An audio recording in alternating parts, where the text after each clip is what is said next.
Hello friends, welcome to our channel. Today we're going to take a look at another horrible case with you. The case of Paula Salazar. Paula Salazar was born on September 6, 2015, in Venezuela to Andrina Bermudos Millian from Matarina, Monagas, and Leonardo Salazar from Tucupito, Delta Amacuro.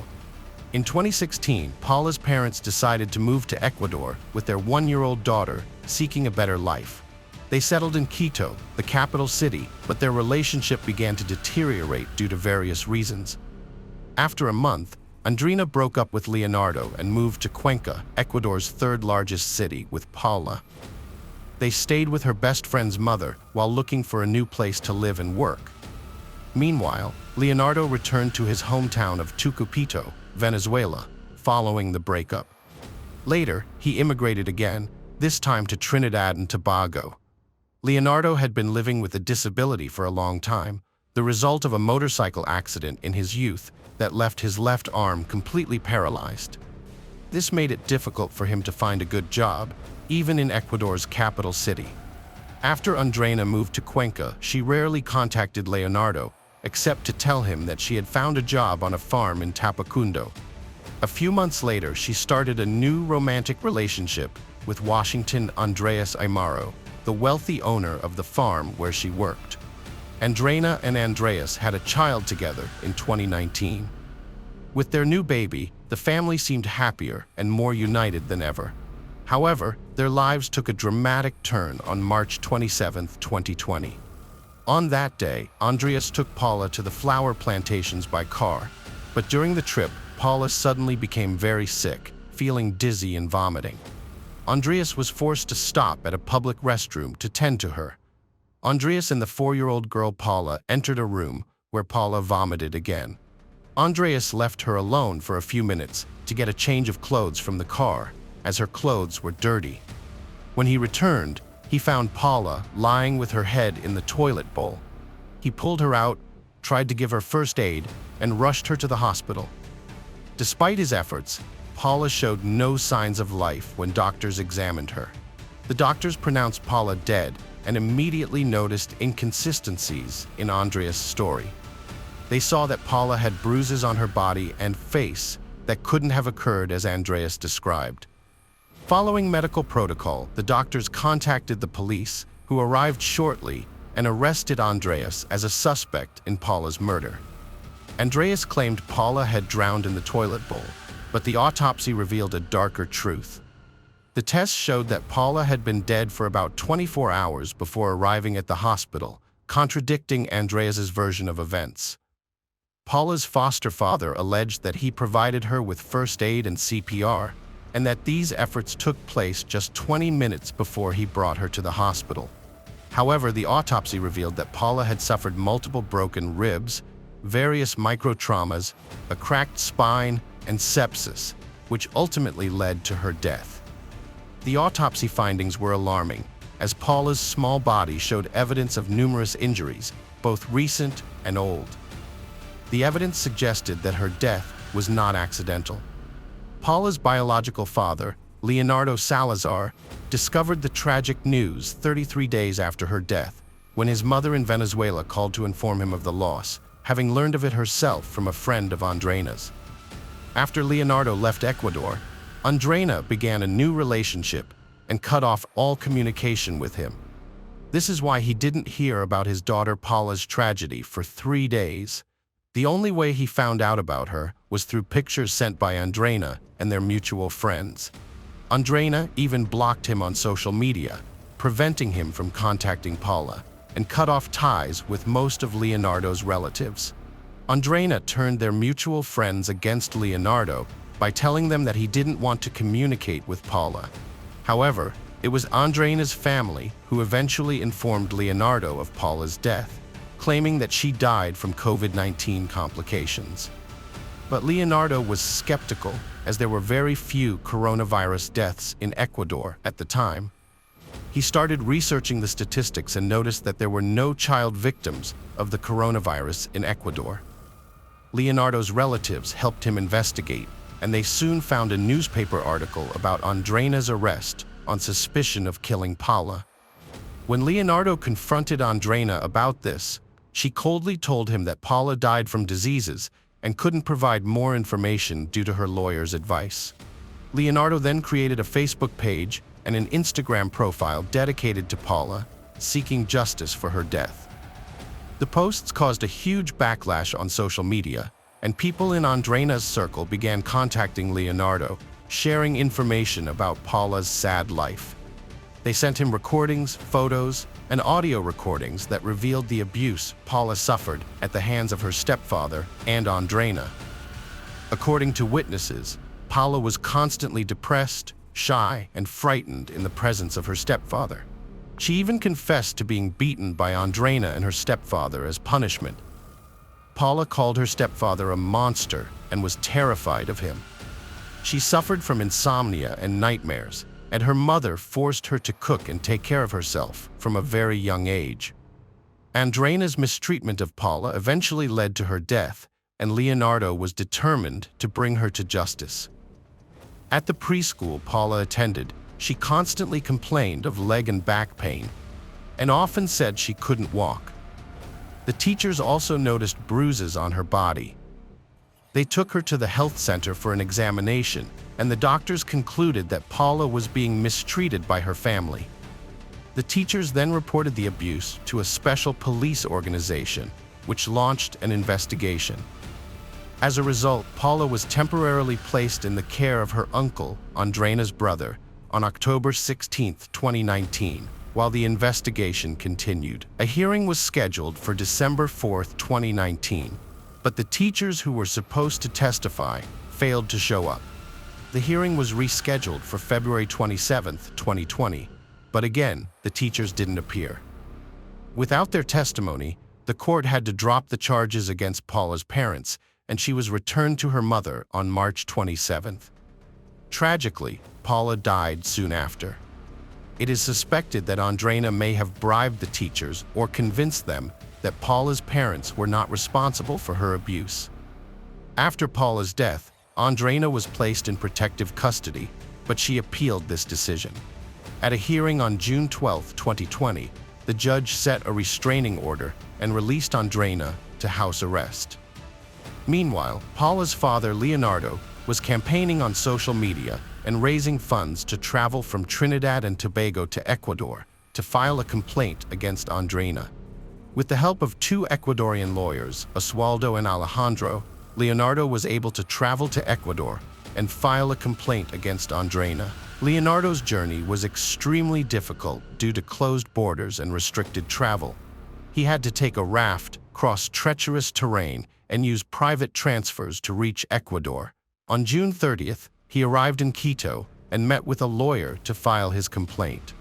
On July 6, 2020, Andrina was charged with Paula's murder, and the court ruled that she could remain under house arrest, reporting to justice twice a week. Both Andrina and her partner, Andreas, were charged with murder, which carries a maximum sentence of 13 years in prison. In November 2020, a hearing was held to set a trial date. During the hearing, Leonardo's lawyer expressed concern that Andrina might escape, given her previous suicide attempt. They requested that Andrina be fitted with an electronic monitoring bracelet, which the judge granted. A hearing was held on November 16th to reassess previous decisions. Although this process slowed down the trial, the judge managed to set a date for December.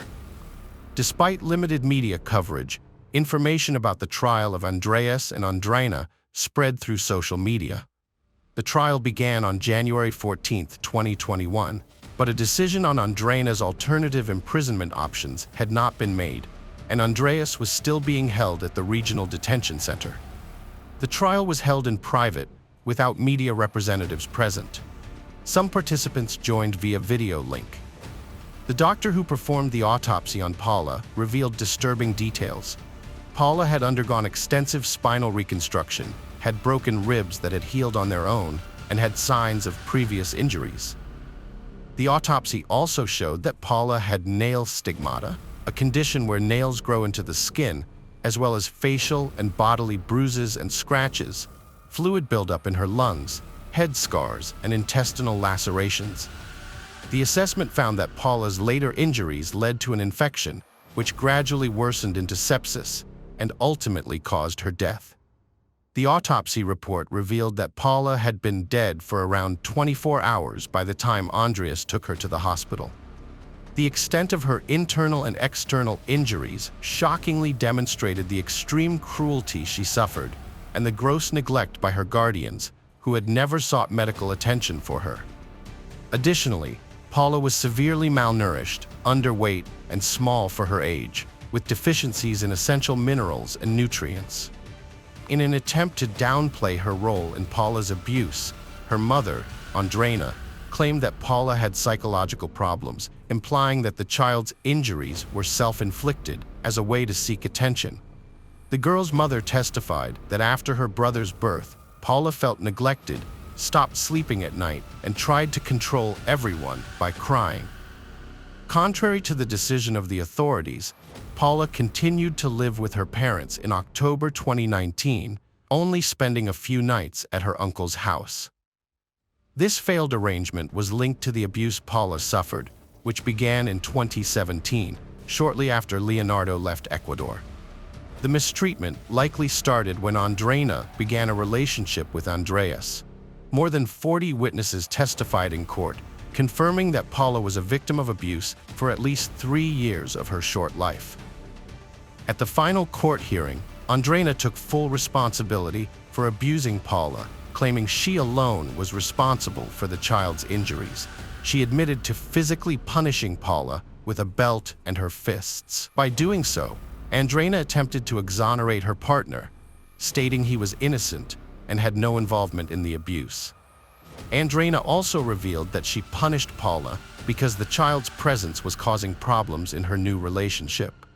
She feared that if she broke up with her new husband, she would lose financial stability and be forced back onto the streets. As a result, caring for Paula was her lowest priority. After learning about Paula's background, the judges were concerned about the well-being of the couple's newborn son, but it's clear that he was not abused like Paula was. Andreas has consistently exercised his right to remain silent, making no statements about the incident since his arrest. By February 3, 2021, Paula's trial had concluded and the couple was sentenced. Both were found guilty of murdering the girl with a maximum sentence of 13 years. The original attorneys and the prosecution demanded the maximum punishment, but the chief judge considered an aggravating factor.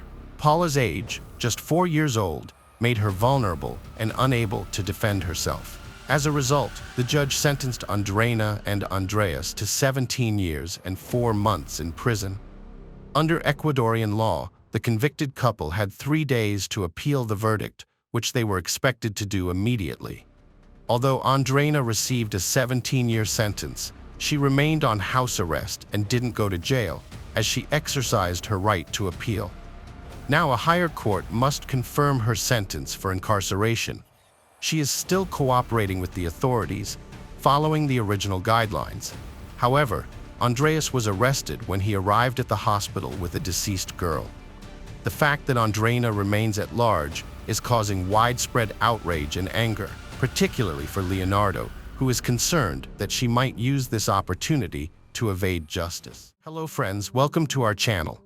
Today we're going to take a look at another horrible case with you, the case of Lindsay Cutshall. Lindsay was born in 1982 in Ohio and grew up in a very religious family. She was an active and adventurous person, interested in sports, hiking, and extreme tourism.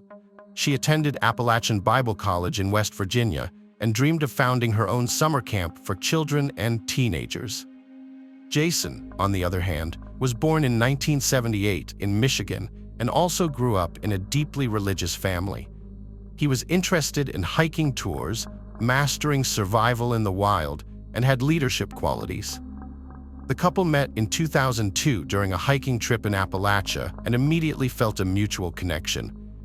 They got engaged 6 months later and planned to get married in September 2004, with big plans for their future together. Lindsay and Jason, senior counselors at a Christian summer camp in California, had plans to start their own relationship. In the summer of 2004, they decided to take a weekend trip to the San Francisco area. They informed their colleagues in advance, leaving 2 experienced counselors in charge, and promised to return by Monday. They set off in Lindsay's 1992 red Ford Tempo, but that was the last time anyone saw them alive. By Sunday evening, they hadn't returned, but no alarm was raised, as everyone was confident they would arrive late that night or early Monday morning. However, when they still hadn't returned after the morning roll call at 8 a.m., their colleagues contacted the police and informed the missing couple's families. The police investigation faced a significant problem. No one knew precisely where they had gone. They had planned to explore around San Francisco, and their love for adventure and extreme leisure made it possible they could be in remote areas with no communication or civilization. While the police waited for the legally mandated 2 days, during which the missing were expected to report themselves, relatives and friends organized a search effort. They distributed flyers with photos of the couple and requested anyone who might have seen them to respond immediately. By Tuesday, law enforcement had joined the search operation, focusing on San Francisco, its suburbs, and surroundings. However, the area was vast, making it impossible to thoroughly search it. A friend's suggestion that the couple loved wild, rocky beaches prompted the police to focus on these areas. The search yielded no results for several days, and hope of finding the couple alive was rapidly diminishing. Then, on Wednesday, August 19th, a patrol helicopter flying over one of the rocky, wild beaches reported finding 2 bodies in sleeping bags. The police arrived at the scene to find the red Ford Tempo parked on a cliff near a lookout point and a steep trail leading directly to the beach. The car was identified as belonging to Lindsay Cutshaw. Descending the trail to the beach, officers found 2 individuals in bright sleeping bags. Initially, it seemed like they were just sleeping, but they didn't respond to calls or noise. Upon closer inspection, officers discovered that the sleeping bags contained a young man and woman, both showing no signs of life. A brief examination suggested that they had died from gunshot wounds to the head, and the distinctive smell of decomposition indicated they had been there for more than a day. All of the victims' belongings, including mobile phones, wallets containing bank cards and cash, were found beside them, ruling out robbery as a motive. The keys to their parked car above were also visibly placed, eliminating car theft as a motive. Investigators immediately suspected that the deceased were the same young couple who had gone missing last week near San Francisco. This was later confirmed by documents found nearby, identifying them as Lindsay Cutshaw and Jason Allen. The investigation revealed that the couple's bodies had no signs of physical or intimate assault, except for the gunshot wounds to the head. It appeared that Lindsay and Jason were sleeping peacefully at the time of the incident and didn't have a chance to react or defend themselves. The lack of signs of struggle or escape attempts suggested a swift and brutal act, resembling an execution or vendetta. The questions surrounding the case multiplied, but no answers were forthcoming. There were no signs of anyone else having stayed in the area, and the secluded beach was only accessible via a steep trail. Despite efforts, no shell casings were found nearby, leading investigators to theorize that the shooter either took them or threw them into the ocean. The shots had been fired at close range into the victims' heads, indicated by specific traces. An empty beer bottle from a rare brand, not commonly found in the area, was discovered a few meters from the sleeping bags. Since the victims didn't drink alcohol, it was possible that the bottle belonged to the shooter. This was considered a significant lead, although it was unclear whether it had any connection to the shooter or the crime. One theory proposed that the couple might have had a conflict with someone the day before the tragedy, and their opponent returned at night with a weapon to settle the score.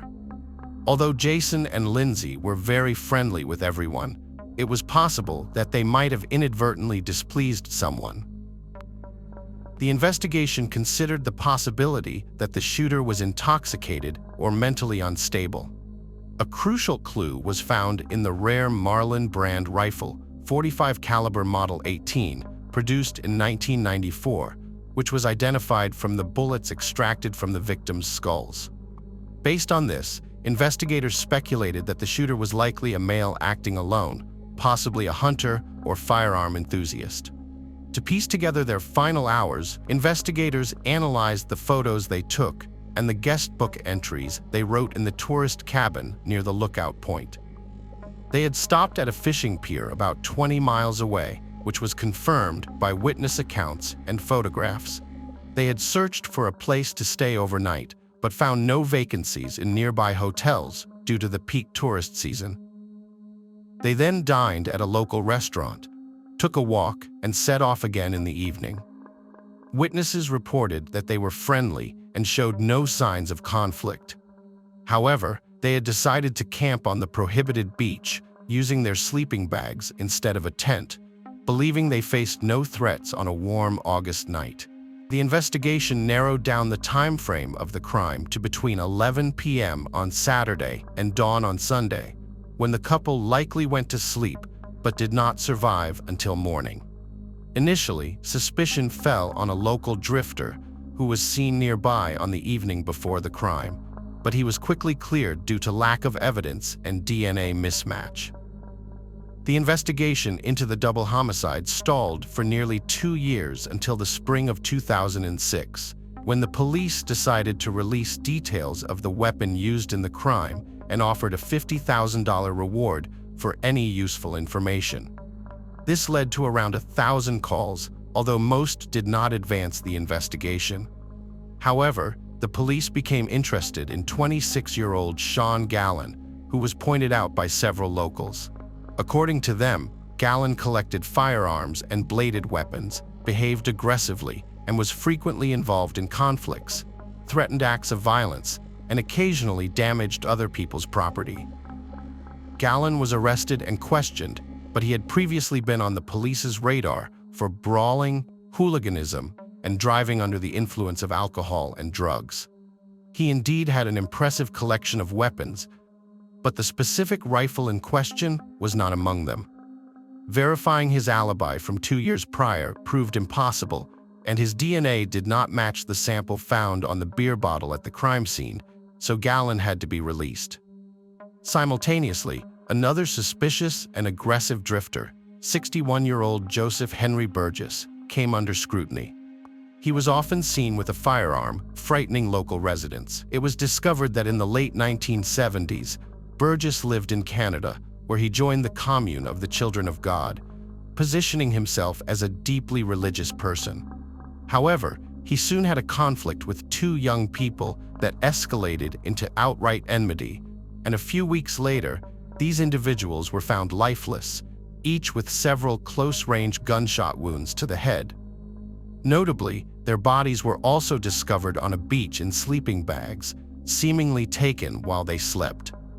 By the time the police arrived, Burgess had vanished, and his guilt was proven through numerous left-behind clues. However, he could not be convicted as he had fled to the USA, crossing the border illegally, and managed to evade capture for nearly a quarter of a century.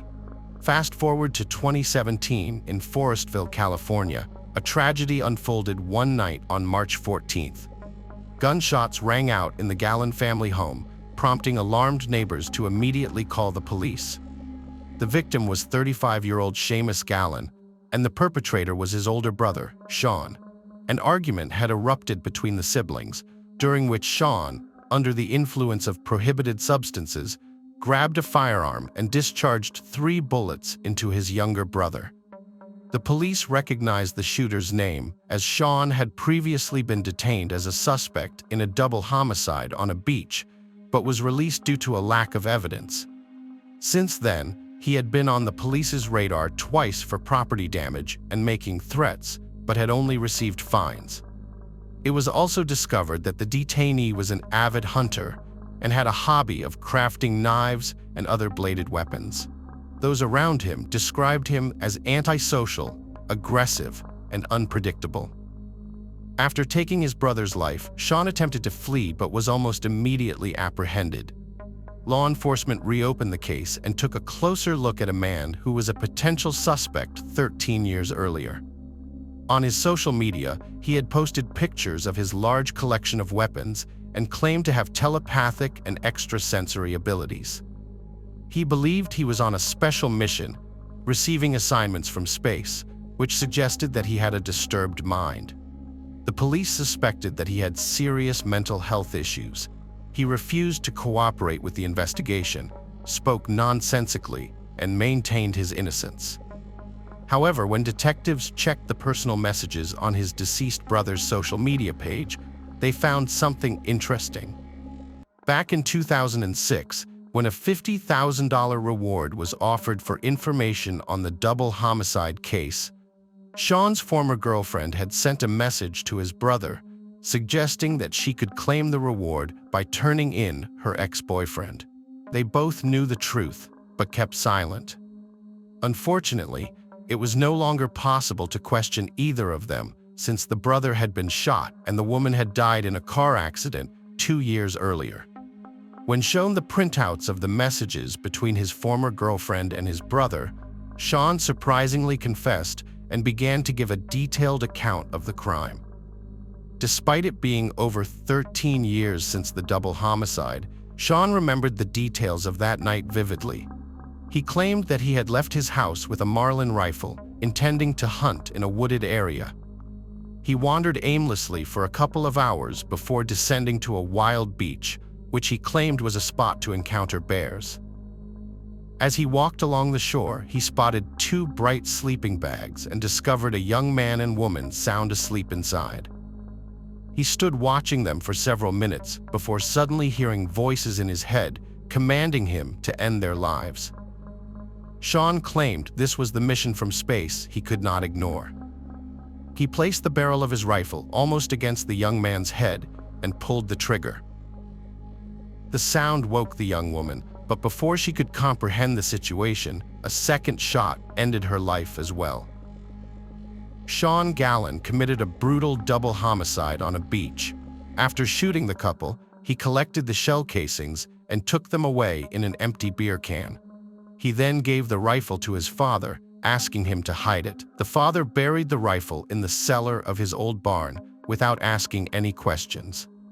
Years later, when Sean was arrested, he blamed the voices in his head for ordering him to commit violent acts. His defense team claimed he was mentally ill and unfit to stand trial. However, a forensic psychiatric evaluation revealed that although Sean suffered from mental disorders exacerbated by substance abuse, he had deliberately planned and executed the crime. The evaluation showed that Sean was fully aware of his actions and had taken steps to cover his tracks and avoid police detection. This included killing the young man first, knowing the woman would be unable to resist, and taking the casings with him to hide evidence. What was surprising was that Sean's family members and former girlfriend had suspected or known about his involvement in the crime, but none of them had reported him to the police. Sean was eventually tried and sentenced to 2 consecutive life terms without parole, plus an additional 94 years for killing his own brother in 2017. He is currently serving his sentence in a special prison unit for dangerous inmates with mental disorders, where he is kept under close surveillance due to his aggressive behavior and claims of hearing voices. The motive behind the double homicide was never established, with Sean simply deciding to end the couple's lives because he saw them sleeping on the beach. Today we're going to take a look at another horrible case with you, the case of Lily James. This is not a tale of star-crossed lovers. Have you ever observed how many exceptional, gifted, and generous souls depart this world prematurely? Some individuals, having scarcely entered their 3rd or 4th decade, abruptly leave this life. Frequently, there appeared to be no indications of imminent peril. They existed, labored, and envisioned the future just as others do. Nevertheless, misfortune, ailments, or criminal deeds disrupt the natural order, and thus, those who once exhibited immense potential, intelligence, and determination are now absent. In an endeavor to find comfort or due to a sense of powerlessness when confronted with the circumstances, It is often remarked that the heavens claim the finest. This very tragedy befell Jimmy and Peter James. Neither could have foreseen the dreadful trial that would ultimately lay their cherished daughter to rest. On October 26, 2023, around 4:30 a.m., the principal of St. Andrew's Cathedral School, located in central Sydney, sent out an email to all students' parents. It stated that the school would be closed until the end of the week due to a critical incident. 2 hours later, worried families received another notification. The administration assured that none of the students were involved. However, the news was unsettling, especially since it was later clarified that this directive did not apply to graduating students taking exams. For those distressed by the situation, psychological support was made available. Soon, a round-the-clock consultation center was set up in the school library. On Thursday and Friday, the school building and surrounding area were thoroughly searched by forensic teams. Access to the gym was restricted, and the adjacent shower area was slated for demolition soon. So, what terrible event had occurred within the school walls? Around midnight on October 25, 2023, the body of a 20-year-old woman was found. She had last been seen alive at 7 p.m. The water polo coach had entered the gym's shower and never came out. Surveillance cameras recorded someone following her around 8 p.m. The pursuer left alone and headed towards the school exit. The woman's parents were the first to raise an alarm about her disappearance. Lily had been uncontactable all day, and at 10 p.m., she sent a message asking to be picked up from work. Fortunately, the police, already informed about the situation, took care of it instead. The night guard, making his rounds, witnessed a horrific scene. A woman lay in a pool of blood on the floor with a shattered head. After recovering from the initial shock, he called emergency services. Later, detectives invited a family friend for body identification. The woman's face was so disfigured that it was hard to recognize. After the news of her death reached the public, her home was filled with people. Friends, neighbors, and acquaintances came to support her grieving family. Local residents also expressed their sorrow and respect for the prematurely departed, continuously bringing flowers and toys, turning the area around the house into a memorial. Yet this mysterious death was not the only intrigue in this case. Another tragic loss. On October 27th at 8 a.m., just 11 miles from the scene of the first crime, the remains of a man were discovered. This grim find was made by vendors working nearby. The body was located on the rocks of Diamond Bay Reserve, close to Vaucluse, an eastern suburb of Sydney. After a call to the police, a rescue team was promptly assembled. The operation included a bomb squad, Marine Corps, and a rescue helicopter. At 3:30 p.m., the man's body was retrieved and taken to forensic experts for identification. Due to the injuries sustained from a high fall, visual inspection was not possible, so fingerprints were used for this purpose. At that time, experts suspected the identity of the man. However, confirmation was needed for certainty. Eventually, the man was identified as 24-year-old Paul, who was suspected in the crime against Lily James. Investigators had a challenging task ahead: to draw parallels between the two fatal incidents and to uncover what had happened between these individuals a few days earlier. Lily was born in the last spring month of 2002 in the coastal town of Sans Souci, New South Wales, Australia. She was the first and cherished child of the close-knit James family. She was especially adored by Barbara, her maternal grandmother. Lily spent her childhood with her younger brother Max by the ocean. She was very active and enduring, with a passion for swimming. Her father, who coached the water polo team at an Anglican girls' school in Hurstville, supported his daughter's interest.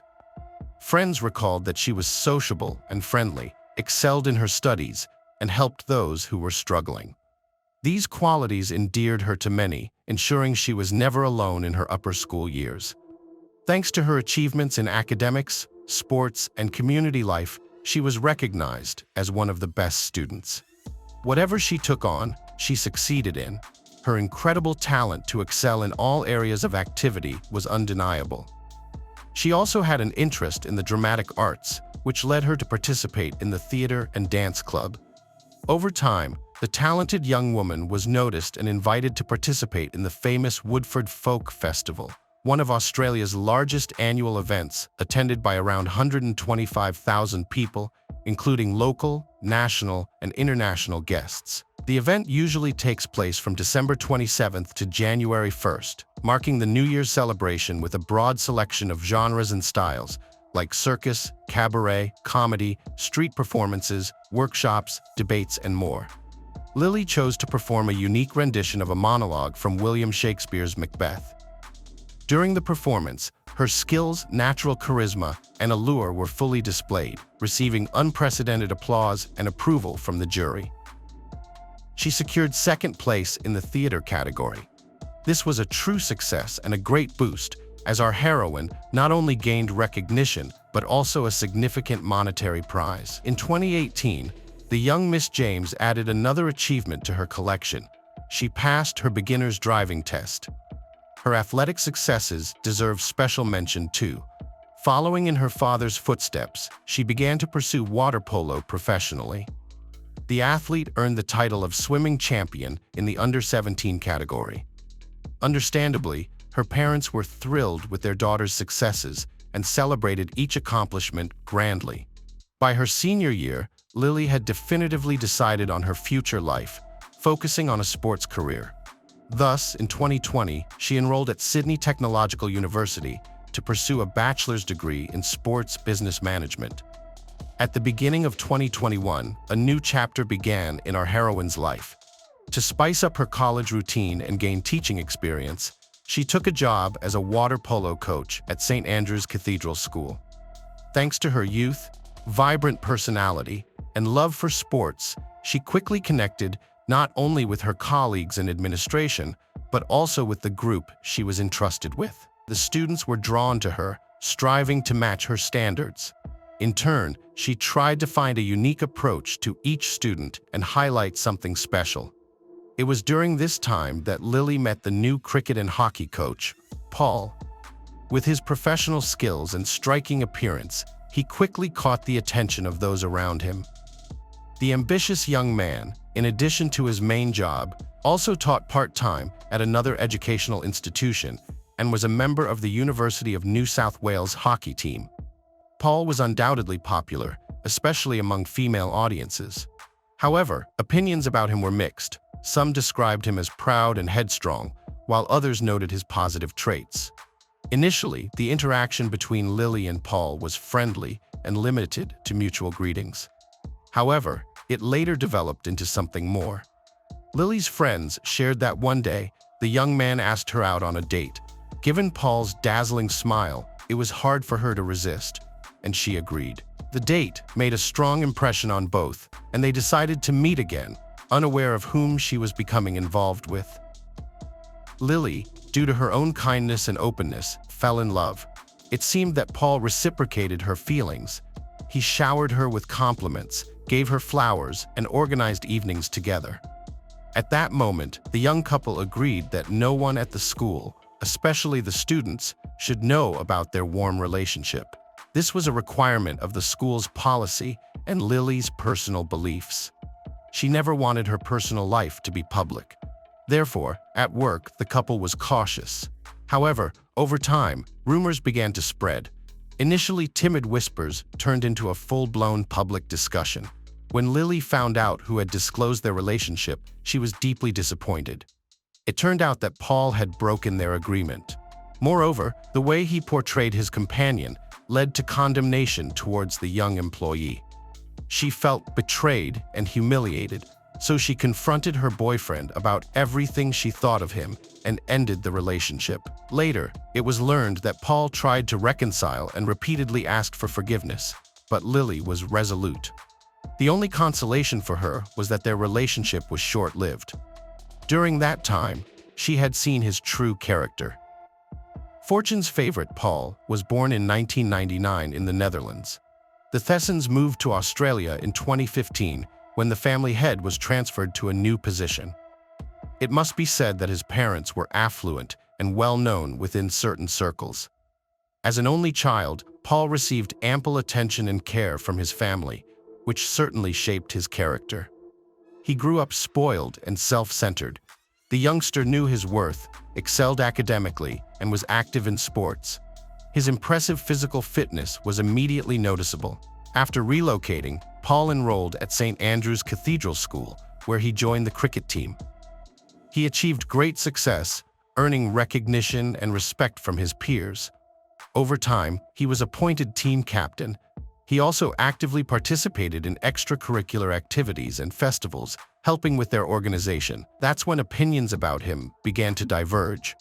Some boys disliked their overly confident peer, who claimed he could win over any girl's heart. However, the ladies found the young man charming and personable. After graduating in 2017, the school administration offered him the opportunity to stay on as an assistant coach for cricket and hockey. He gladly accepted the offer.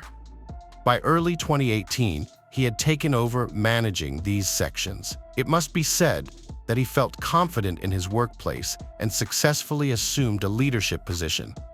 Eventually, Paul resigned and returned home with his family. The reason for his sudden departure remains unknown. Back home, he decided to continue his education and earned a master's degree in sports management. In a conversation with old friends, he mentioned that he had improved his coaching skills, which soon led to a lucrative offer from his former employer. In early 2020, the doors of the familiar school reopened for him. Upon returning to Australia, Paul met a former friend who suggested they share housing expenses. The young man agreed, finding shared living more enjoyable, even though he could afford to rent alone. Economically, the rented apartment was located in Kensington, an eastern suburb of Sydney. Initially, the friends got along well, relaxing together at bars after work. However, a few months later, a conflict arose. The fiery Paul decided to live alone. The Thessans confessed that despite being busy and constantly surrounded by people, their son felt lonely. They knew nothing of any romantic relationships, though they suspected he had not experienced serious love interests. In March 2020, an unexpected event occurred both nationally and globally.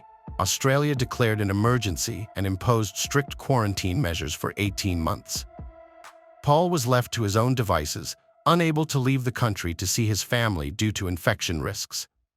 The massive restrictions affected all areas of life, leaving Paul to fend for himself. By the summer of 2021, life had returned to normal. However, it turned out that isolation had impacted interpersonal relationships. When Paul resumed his previous duties, some began to notice changes in his character and behavior. He soon returned to the sports world and became a key player on the hockey team, continuing to lead an active lifestyle, even appearing in match advertisements. At the same time, acquaintances noted characteristics not previously seen in him, such as uncontrollable outbursts of anger. Additionally, rumors spread at the school that he had a particular interest in his female students. The young coach repeatedly flirted with teenage girls, often watching them for extended periods, causing them to blush and feel awkward. Nevertheless, he continued to be regarded as a significant figure. His performance had a substantial impact on the team's progression to the finals of the Australian Hockey League. Imagine the blow to his ego when Lily ended their relationship. Following Paul's trial, when investigators began probing the case, there was no doubt about Paul's involvement. After the discovery of a woman's body, they quickly got on the trail of the culprit. Surveillance cameras, both inside and outside, played a significant role in this. The young man carelessly appeared on them. Several inquiries were also made to Lily and Paul's cell service provider. The police needed to determine his last known location, so they decided to track the suspect via GPS. They also wanted to find the victim's phone, hoping that the messages it contained could shed light on what had happened. After some time, the locations of the devices were established. Furthermore, by reconstructing the sequence of events, it was discovered that Paul had bought a hammer at a hardware store a couple of days before the attack. Apparently, he was very angry with the girl and decided to confront her in this way, although her innocence in the situation seemed clear. The sequence of events unfolded as follows. leading to a tragic conclusion. On the morning of October 25th, Lily went to university and then to her job in the afternoon. At the same time, her ex-boyfriend rented a silver Lexus and drove to the school. Since he had no classes, he didn't enter the building but waited in the car instead. After all the students had left the building, the perpetrator walked to the gym. To avoid carrying the hammer openly, he hid it under his jacket. Once at the scene, Paul watched Lily's movements. After finishing her training, she decided to freshen up and headed to the shower. Seizing the moment when she was most vulnerable, the perpetrator followed her. An argument ensued, during which he attacked her and struck her head. Pathologists confirmed that her death was instantaneous. She did not suffer. After waiting an hour, the young man collected the girl's personal belongings in a backpack and left the building. Outside, he got into the car and drove to Diamond Bay, where he disposed of the weapon in a garbage container. Surveillance cameras recorded him at the reserve at 8:47 p.m. The last known location of Paul, tracked by investigators, was The Gap, a cliff at South Head in Vaucluse, an eastern suburb of Sydney. This spot is known for several reasons. It's not only popular with tourists, but also notorious for numerous suicides. Around 10 p.m., using Lily's phone, Paul sent a message to her parents, likely to lead to the discovery of the girl's body. Perhaps he regretted what had happened and hoped she could be helped, or he was simply informing her parents about their daughter's location.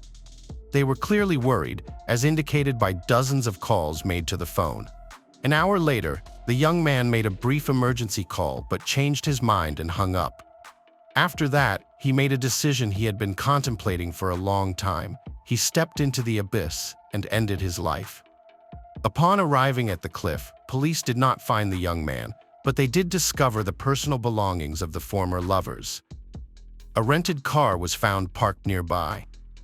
Everything indicated that the young man was no longer alive. He might have been unable to cope with his guilt or unwilling to face the consequences of his actions. In any case, the first priority was to locate his body. On October 26th at 9 a.m., police helicopters and boats arrived at Vaucluse. The entire coastline was patrolled, and the area around the cliff at Diamond Bay was cordoned off. However, the first day of searching yielded no results. By chance, the young man's body was washed onto the rocks of the reserve the following day. After an autopsy and examination, Paul was officially declared responsible for Lily James' demise. However, it was impossible to hold him accountable, and the criminal case was closed. His body was later given to his parents, who decided not to repatriate him to the Netherlands, but to cremate him and scatter his ashes in Sydney. Lily's funeral took place on November 17, 2023, at her former school in Hurstville. About 500 people came to say goodbye to a beloved relative, friend, and coach. At that moment, grief united everyone. The school administration arranged a live broadcast of the ceremony. Notably, the girl's family asked attendees not to wear dark clothes, but instead to dress in bright colors, as they believed Lily would have wanted. She was lively, energetic, creative, and unique, so a somber outfit would hardly have suited her. Many warm and sincere words were spoken about her in response. The James family thanked everyone who had been with them during those difficult days for their support and help. At the entrance to the building, students and colleagues created a makeshift memorial in honor of their favorite. Flowers and farewell letters were placed next to it as a tribute and respect. The school's website published a video of Lily performing a monologue from Macbeth. After all the circumstances of the innocent girl's death were established, the school management sent another email to the students' parents. It apologized to everyone affected by the tragedy. The principal assured that the crime was completely unexpected and would not happen again. Understandably, many were concerned that a place where children should feel safe had become the epicenter of a brutal act. The administration urged everyone to see this as an isolated incident and to continue their education with renewed vigor. Later, a meeting was arranged with renowned forensic psychologist Tim Watson-Monroe, who has years of experience in analyzing the minds of both criminals and victims. He was asked to speak about what happened and to analyze Paul's behavior. The expert assured that Paul's actions were typical of individuals with inflated self-esteem who cannot accept rejection. He believed Paul committed the act not in a burst of emotion, but deliberately and coldly. He did what he wanted and showed no remorse. When asked why the young man ended his life, Mr. Watson Monroe stated that the perpetrator wanted to avoid responsibility and shame. Overall, he described Paul as a narcissistic individual with psychopathic tendencies. He also noted that some likened the event to the finale of Shakespeare's famous tragedy, Romeo and Juliet. However, the story of Lily and Paul is distinct from that of the main characters in the play and creates a completely new narrative. Love has no room for pride and lies, much less deceit and betrayal. Sadly, Paul failed to understand this and to appreciate the person who was by his side. By prioritizing his bruised ego, he permanently erased the life of a girl who brought light. At the same time, he caused enduring suffering not only for Lily's parents, but also for his own loved ones. Unfortunately, for the nurturing care and attention Hello friends, welcome to our channel. Today we're going to take a look at another horrible case with you. The case of Canny Ong. Canny Ong Lay Kian was born in Malaysia on July 18, 1974, to a close-knit family with one older sister. She shared a particularly strong bond with her parents. In 1995, she moved to the USA to pursue higher education and a career in information technology. It was there that she met Brandon, a U.S. citizen of Singaporean Chinese descent, whose parents had emigrated over 20 years prior. Their initial friendship blossomed into romance, with Brandon becoming a constant source of support and encouragement in Canny's life. The couple tied the knot in 2001, and Canny seemed to have achieved everything she had ever dreamed of in both her professional and personal life. By 2003, Canny was working as an analyst in San Diego, planning her future with Brandon and hoping to start a family. However, a series of events that year took a devastating turn. Canny's father, Ong Bijang, was diagnosed with cancer, prompting Canny to return to Malaysia to care for him and support her family during this difficult time. On June 1, 2003, Canny arrived in Malaysia with Brandon, who returned to the USA a few days later. Canny remained in Kuala Lumpur, dedicating herself to her father's care at a clinic in the capital. Despite the distance, Canny and Brandon remained close, spending hours on the phone every day, discussing everything from their daily lives to their two beloved cats, whom Canny jokingly scolded Brandon for overfeeding. Their conversations were almost like those of parents discussing their children. Canny's father had undergone a kidney removal surgery, but fortunately, his health was steadily improving, and he was on the road to recovery. This prompted Canny to plan her return to the USA on June 14, 2003. The evening before her flight, on June 13, 2003, Canny organized a farewell dinner at a restaurant situated in a popular mall. She invited her mother, Pearlie, her sister Elsie, and close friends to join her. When Canny and her mother arrived at the restaurant, they were running late because they had struggled to find a parking spot on the street in front of the mall. Canny had to drive into the underground parking lot, which came with a fee. However, her mother's concern was not about the cost, but rather the poor lighting in the parking area. After parking their car, they made their way to the second floor, where the restaurant was located. Canny was thrilled to see her childhood friends, and they had a lot to talk about and catch up on. A few hours into dinner, Canny noticed her grandmother, Pearlie, looked tired. She asked her mother if Pearlie wanted to go home, and Pearlie replied that she had a very busy day ahead, but didn't mind leaving, telling her friends she would be back soon. Canny, her mother, and her sister Elsie then headed to the payment terminal to pay for their parking. The terminal was located on the first floor of the mall, while the parking was underground. As they stood in the queue, Canny realized she had left the parking ticket in the car. She told her sister and mother to stay in line and went down to retrieve the ticket.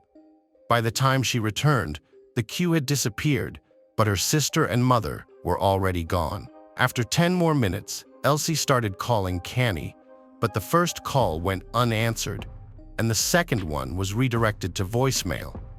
Something was clearly amiss. Elsie and Pearlie rushed to the parking lot, only to find that Canny's car was gone. They searched the area repeatedly, but Canny had vanished with the vehicle. Pearlie was convinced that something was wrong, as Canny would never drive off without a word. The parking lot's poor lighting made it difficult to see, but the surveillance cameras could provide some clues. Initially, the mall security was hesitant to share the footage with Canny's family, but they eventually relented after her mother's desperate pleas. Around midnight, Pearlie and Elsie watched the footage, which left them stunned and confirmed their worst fears. The footage showed Canny's car speeding out of the underground parking lot with someone else behind the wheel. Although the quality was poor, it was clear that the driver was likely a man, and Canny sat beside him in the passenger seat, pressed against the door, trying to keep herself as far away from him as possible. After watching the footage, Pearlie rushed to a police station and filed a report on her daughter's disappearance and suspected kidnapping. The police launched an investigation, and Canny's family and friends frantically searched for her in Kuala Lumpur, scanning the area for her distinctive purple proton tiara. As the search continued, Brandon, Canny's husband, grew increasingly concerned. He repeatedly tried calling his wife's number, but couldn't get through. He then phoned her mother, who broke the disturbing news to him. Brandon was devastated by Canny's disappearance, and Pearlie could hear his sobs over the phone. As dawn broke, Canny's friends and relatives reluctantly ended their search, feeling defeated and hopeless. The police were disseminating information about Canny's disappearance and conducting their own investigation, but so far, there were no promising leads. The footage from the mall's parking lot where Canny was last seen did not provide any leads on the identity of the driver. It had been more than 72 hours since Canny's family and friends had last seen her, and it was clear to the authorities that if she had indeed been kidnapped, it was not for financial gain. If money was the motive, the kidnapper would have already contacted them demanding a ransom. The lack of progress in the case was ominous. That same day, the police made a disturbing discovery. Canny's car was found abandoned on a city street. The front right tire was in a terrible state, indicating that it had been driven while flat for some time, eventually shredding it. In the back of the car, on the passenger seat, there was a large red stain. Forensic experts collected evidence from the car, including scrapings from the back seat and fingerprints from the steering wheel and other areas. The vehicle held a lot of clues, which will be examined in more detail later. Canny's family and friends held on to hope, praying for her safe return. But their hopes were devastatingly crushed the next day, after the car was found. On June 17th, a road worker noticed a strong, foul smell emanating from a nearby manhole along a highway. Upon lifting the lid, he was met with the horrific sight of a body being burned using 2 car tires and sticks. A team of top forensic experts from the Royal Malaysian Police rushed to the scene. The body was concealed under 2 car tires filled with concrete, which were originally used as road sign stands. Whoever hid it there had attempted to make identification more difficult. Although the family's worst fears seemed confirmed, Canny's mother, Pearlie, refused to accept her daughter's death until officially confirmed. Until then, they would continue to hold on to hope that she would miraculously reappear alive. The family went to the morgue, but the doctor told them they still couldn't confirm the body was Canny's. To investigate, family members provided DNA samples for a comparative analysis. The test results confirmed their worst fears. The body was indeed their daughter's. Although some reports suggest that the family identified the jewelry on the body even before the DNA test, Canny's mother, Pearlie, held on to hope that her daughter was alive until the very end. It's impossible to imagine the emotional turmoil she endured. The autopsy revealed that Canny suffered 2 stab wounds to her abdomen. Additionally, a medical forensics expert found signs of strangulation, including a cloth tied around her neck in multiple knots, Furthermore, semen was found inside her body, which served as a source of DNA evidence. A few days after Canny's body was discovered, a significant event raised concerns about the effectiveness of law enforcement agencies. Undercover policeman Subramaniam Ravichandran reported to his superiors that on the night of Canny's disappearance, he and his partner were on patrol in Kuala Lumpur, riding a motorcycle and dressed in civilian clothes. They came across a car parked incorrectly, taking up half of the road, and decided to investigate. As they approached the driver's door, Ravichandran saw a man behind the wheel and a woman sitting next to him. He knocked on the window, and when the man rolled it down partway, Ravichandran showed him his police ID and asked what they were doing. The driver claimed they were just chatting and not doing anything illegal. Ravichandran then asked to see their IDs. While the driver handed over the documents, the woman in the passenger seat made strange hand gestures, appearing to signal for help whenever the driver turned his head away from her. Having noticed a problem, the officer asked the driver to get out of the car. However, the driver responded aggressively, claiming that Ravichandran was not a police officer, but a thief. Before leaving, he rolled up the window and reached for the ignition key. Fearing the car would drive off, the policeman drew his pistol and shot out the right front tire. Despite this, the car sped away. Ravichandran and his partner gave chase on their motorcycle, but curiously, they were unable to catch up to the car, even though it had a flat tire. It was common practice in the Malaysian police at the time for officers not to call for backup or report incidents, which is why the officer on duty did not alert anyone about what had happened. A few days later, the purple Proton tiara belonging to Canny Ong was found abandoned. Although the chase was unsuccessful, the police now had identification documents left behind by the driver. The occupants of the car were identified as 27-year-old Ahmad Najib Benares and Canny Ong.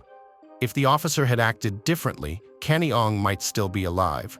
Unfortunately, Ravichandran only reported the incident to his superiors after Canny's body was discovered. The sole positive aspect of that fateful night was that the officer had managed to obtain documents on the suspect.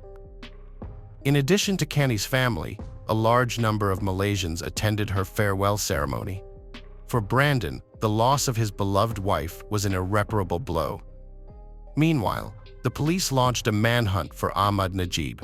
Further investigation revealed that Ahmad Najib's address listed in his documents was false, but his name was genuine, making it possible to track him down through various means. The police searched for the name in the Registry of Documented Marriages and the National Agency of Social Support, and a match was found. Ahmad Najib Aris was born and raised in Muir, Malaysia, as the second of 4 siblings. Due to family financial constraints, he dropped out of school in 1998 to work and support his family. Later, he moved to Kuala Lumpur, got married, and had 2 children. Since 2000, he had been working as a cabin cleaner for Malaysia Airlines. Knowing his wife's name and her workplace, the police started monitoring her. Specifically, she worked at one of the metropolitan banks. After waiting for her shift to end, police officers in plain clothes followed her, thereby discovering her home address. Now the police knew Ahmad's residence, but to avoid alarming him, they needed to ensure he was inside the house. For 3 days, they kept the house under surveillance, but the suspect failed to appear. The investigators began to suspect that Ahmad Najib might no longer live with his family, but this was a premature conclusion. On the 4th day of surveillance, around 4 a.m., a taxi pulled up to the house and Ahmad Najib got out of it. Within a minute, he was handcuffed and taken to the police station for questioning. News of the arrest and the suspect's identity quickly spread to the press. Many people who knew Ahmad Najib were shocked to learn that he was responsible for kidnapping and murdering Canny Ong. To them, he appeared to be a devoted husband and caring father of 2, giving the impression of a good person. However, as the investigation unfolded, officers came to realize that Ahmad was not what he seemed. During his initial interrogation, Ahmad remained calm and insisted on speaking only with the head of the Criminal Investigation Division. However, as evidence mounted against him, he began to deny his involvement. The turning point came when he was presented with 2 identification cards that he had given to the duty officer on the night of Canny's kidnapping. Furthermore, the police found bloodstains on his jacket and jeans, which they claimed would likely match Canny's DNA. It was only when Ahmad realized that the officers had irrefutable proof that he finally confessed to kidnapping and murdering Canny Ong. 10 days after the kidnapping, on June 23, 2003, Ahmad was brought to court, where he reaffirmed his confession. In the following days, the police conducted an investigation, during which Ahmad reenacted the crime, showing them all the locations where he had been with Canny and detailing how he forcibly made her have sex with him, killed her, and attempted to dispose of her body.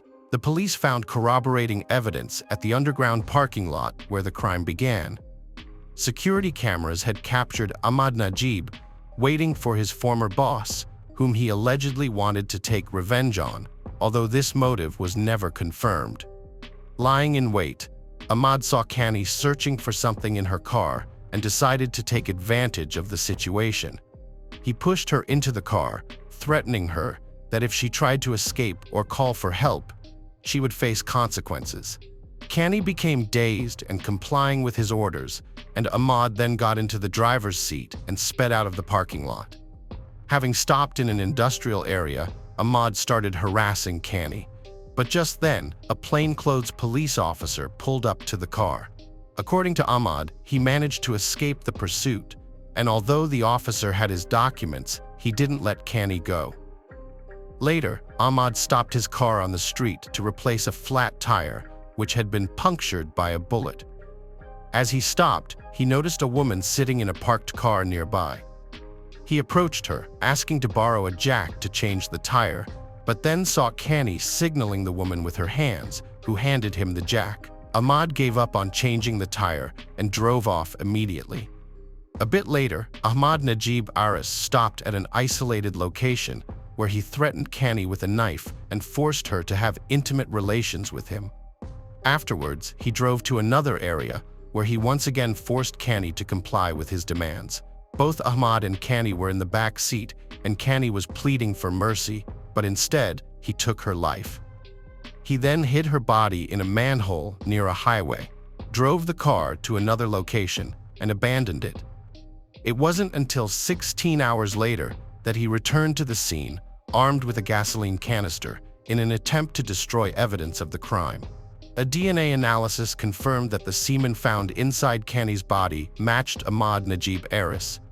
His DNA was also found in the car, as were his fingerprints, which provided irrefutable proof of his guilt. The analysis also revealed that the blood found on his jacket and jeans belonged to Canny.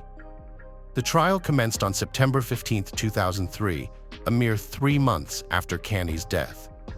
This case became one of the most contentious in Malaysia, garnering significant attention from the media and the public. This high-profile trial drew in not only ordinary Malaysians and journalists, but also individuals seeking to capitalize on the situation, including a surplus of attorneys representing Ahmad. Although Ahmad confessed to his crimes during the investigation, and there was substantial evidence, including DNA evidence, he didn't plead guilty at his first trial. Instead, he claimed that his confession was made under police pressure. However, the judge who took Ahmad's confession shortly after his arrest testified that Ahmad showed no signs of physical abuse and appeared calm and relaxed at the time. Later, Ahmad's attorneys shifted their focus, arguing that the victim, Canny, was in the car with Ahmad voluntarily. They claimed that Canny, a black belt in Taekwondo, didn't try to escape, implying that she wasn't being held against her will. However, this argument was dismissed, as people respond differently in critical situations. Undeterred, the defense team presented another version, suggesting that Canny had engaged in consensual sex with Ahmad and died accidentally from strangulation, which they claimed was used to enhance sensations during the act. However, forensic experts challenged and denied this theory. The cloth around Kani's neck was tied in multiple knots, suggesting that Ahmad had no intention of untying it. In fact, the cloth was tied so tightly that the skin underneath was the only undamaged area on the body, as it was protected from the fire. Moreover, the cloth was specifically designed for wiping airplane windows, and given that the defendant worked as a cabin cleaner, this connection further implicated him in the crime. At this point, Ahmad's lawyers were out of options and advised him to remain silent and not testify. Many people wondered why Kani didn't escape from the car when she had at least 2 opportunities to do so. Unfortunately, we will never know the answer, as it's possible that she was paralyzed with fear and unable to flee. On February 23, 2005, Ahmad Najib Aris was convicted on all charges related to the crime against Kani's sexual integrity. The judge concluded that the evidence pointed to Ahmad as the sole perpetrator. Ahmad was sentenced to 20 years in prison and 10 strokes of the cane, the highest penalty allowed under Malaysian law. Additionally, he was sentenced to death for taking Kani's life. In Malaysia, the method of execution differs significantly from that in the USA, where lethal injection is used. In Malaysia, a more cost-effective method is employed, involving ropes instead of expensive drugs. Ahmad's legal team made 2 unsuccessful attempts to appeal the sentence. In 2010, Ahmad wrote to the head of state requesting that his death sentence be commuted to life imprisonment. Although he reiterated his claim of innocence in the letter, his request for clemency was denied. On September 23, 2016, more than 13 years after Kani's death, the 40-year-old Ahmad Najib was put to death, carrying out. Today we're going to take a look at another horrible case with you, the case of Suzanne Morphew. Suzanne Morphew was born on April 11, 1971, to Jean and Adrian Alexandria, and grew up with 2 brothers, David and Andrew. Those who knew Suzanne described her as an amazing intellectual and thoughtful friend. In 1998, while in high school, Suzanne met her future husband, Barry Morphew, and they married 6 years later. Barry was a talented baseball player and was signed with the Toronto Blue Jays, while Suzanne pursued a degree in education at Purdue University. However, Barry's sports career was cut short due to a serious injury, and he went on to start a career in horticulture. Suzanne had been teaching for 4 years when Barry launched his landscape company, which gradually gained success over time. The couple had 2 children, Mallory and Macy. They seemed to have a picture-perfect life in Indiana until Suzanne was diagnosed with Hodgkin's lymphoma. She bravely fought and beat cancer twice. In 2018, the Morphews moved to Mayville, Colorado for a fresh start and to be closer to their daughter Mallory, who was attending Western State University. They settled into a beautiful 7-acre property where Barry could hunt and continued to work as a contractor. He also volunteered as a fireman, while Suzanne retired from teaching and devoted herself to the church and took up sports. She had recently developed a passion for mountain biking. From the outside, the Morphews appeared to be the perfect family, but they had their share of problems, which would later come to light following the events of May 10, 2020. On May 10, 2020, the Mother's Day celebration at the Morphew residence started out differently than usual. Barry took they out of the house, leaving Suzanne alone. Barry claimed he had a landscaping appointment in Broomfield, a 3-hour drive from Mayville. Meanwhile, they went on a camping trip. Barry and they planned to return home that evening to celebrate Mother's Day with Suzanne. However, the planned celebration didn't happen that evening. They sent Suzanne a happy Mother's Day message, but she didn't respond. They found this unusual since she was very active on social media and would likely be on her phone, expecting to see photos from her best friend's daughter's wedding. After a few hours of no response, Mallory and Macy contacted their neighbor, Martin Ritter, and his wife, asking them to check on Suzanne. Mrs. Ritter visited the Morphew house around 4 to 4:30 p.m. and found it empty. She called Barry to explain the situation, and he told her to check for Suzanne's mountain bike. If it was missing, he instructed her to call the police, which is exactly what she did. The police arrived at the Morphew home, where Barry and his 2 daughters were desperate for news about Suzanne's whereabouts.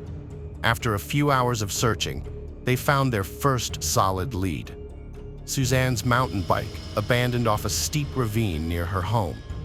The discovery suggested that she might have had an accident, but there was no sign of a struggle, no skid marks, no damage to the bike, and no blood. The surrounding vegetation was undisturbed, leading investigators to conclude that the bike had been deliberately placed there. Barry's reaction to this news was peculiar. He proposed an unusual theory that a mountain lion was involved in Suzanne's disappearance. This was the first of many dubious explanations, conclusions, and accounts he would offer to investigators. Many people, including Suzanne's brother Andrew, found Barry's behavior strange. In a private conversation with YouTuber Tyson Draper, which was secretly recorded, Barry elaborated on his mountain lion theory. Notably, Barry did not participate in the search parties organized by Andrew, who didn't buy Barry's story about the bike ride and suspected that Suzanne might have gone missing on May 9th. However, when the police investigated Barry, they discovered he had lied about almost everything that happened that night. The first sign of deception came when they examined Barry's phone and vehicle data on May 9th, 2020.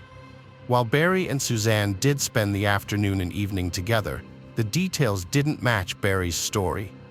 Between 2:42 and 2:44 p.m., phone data showed erratic movements around the property, contradicting Barry's account. When questioned, he claimed he was likely hunting chipmunks with tranquilizers at 2:47 p.m. Barry then switched his phone to airplane mode, leaving it that way until 10:17 p.m. Even the steak dinner he claimed to have shared with his wife was doubted, as only 1 dirty dish was found, not 2. Later that night, more strange events occurred on the property, and the police discovered some disturbing details when they examined the data. At 9:30 p.m., an hour after Barry said he went to sleep with his wife, his car was reversed, moving 96 feet backward from the driveway. It's possible that he loaded her body onto his truck at this time if he was guilty. Between 3:25 and 3:48 a.m., the records show that the door to his truck opened and closed over 80 times. Although this evidence is circumstantial, it suggests that Barry was hiding something from the police, and it prompted them to take a closer look at the events of May 10th. Barry was not scheduled to be in Broomfield that day, as their contract did not start until a week later, which meant there was no project for him to inspect. Barry claimed he only visited the Holiday Inn, the job site, a local store to buy granola and water, and briefly stopped at McDonald's to clean his windshield. However, surveillance footage obtained by the Colorado Bureau of Investigation contradicted his story. The footage showed Barry disposing of 5 trash bags near McDonald's and the Holiday Inn. When questioned about his actions, Barry gave a strange explanation, saying he wanted to clean his car without paying proper disposal fees. However, when officers inspected his car, Barry's story fell apart. Additionally, a co-worker reported a strong smell of bleach and chlorine in Barry's hotel room the day after Suzanne's disappearance. Investigators discovered that Barry had changed his clothes multiple times throughout the day, which seemed suspicious. However, upon further investigation, they found no clear motive for any wrongdoing when they looked into Barry's and Suzanne's personal lives. Their daughter revealed that neither of them was as happy as Barry claimed, and text messages on Suzanne's phone and personal belongings showed that they were having severe marital problems. Suzanne was deeply unhappy in the marriage and had written notes expressing her fears that her husband would not consider divorce. She kept a list of grievances that suggested a pattern of physical abuse, including fearing being alone with him and worrying about his drinking. She was also suspicious of his repeated attempts to seize her phone and suspected he was unfaithful to her. When the police searched the Morphew house on May 20th, they found a pen that Suzanne had purchased to record her husband's alleged infidelity. Ironically, The recording actually captured her own affair with a man named Jeff, whom she had known since high school. The affair had allegedly been going on for about a year and a half, starting around 2018. Although Jeff seemed like an obvious suspect, the police were able to rule out his involvement. Investigators thought that Barry must have discovered Suzanne's affair, which was supported by a note she had written 2 days before her disappearance. In the note, Barry accused her of having a boyfriend. The spy pen was not the only crucial piece of evidence found in the Morphew house. The search also turned up a tranquilizer dart cap in the dryer, a spent bullet casing in the bedroom, a large crack in the doorframe, and what appeared to be the remains of Suzanne's journal in the fireplace. When combined with the telematic data, these findings suggested that Barry might have planned and carried out the murder of his wife, likely in the afternoon of May 9, 2020. The phone data from Suzanne's phone supported this theory, showing that she had sent 53 texts to her boyfriend and a selfie at around 2:10 p.m., but then stopped using her phone altogether. The public remained unaware that Barry was a suspect in his wife's disappearance for 2 weeks, until the police conducted a 2-day excavation at a construction site in Salida, one of Barry's job locations. In response, Barry released a bizarre video proclaiming his innocence to the public. It wasn't until May 5, 2021, almost a year into the investigation, that Barry was arrested. Although the evidence against Barry was largely circumstantial, the prosecution appeared confident in their case, given his changing stories, repeated lies, and clear motive.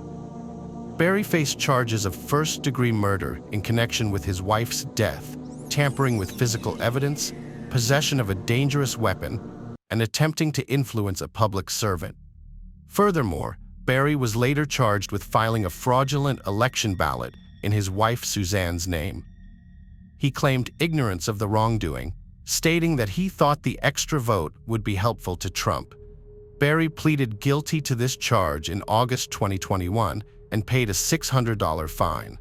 A preliminary hearing was held to determine whether Barry Morphew's case would proceed to trial, and it was during this hearing that most of the information about the case became publicly known. Over 4 days, the prosecution presented the evidence it had gathered, revealing its theory of what might have happened. According to the prosecution, Barry murdered his wife on May 9, 2020, dismembered her body in a hotel room, disposed of the tools used, and buried her in an unmarked grave. However, the defense strongly countered the prosecution's claims, highlighting several inconsistencies. They pointed out that cadaver dogs found no signs of human remains in Barry's car or the hotel room where he allegedly kept her body. They also hinted that the dart and bullet cover might have been planted and noted visual inconsistencies in the photos taken of the dryer. Furthermore, the defense argued that it would have been impossible for Barry to have used his dart gun in the alleged murder, since it was broken at the time.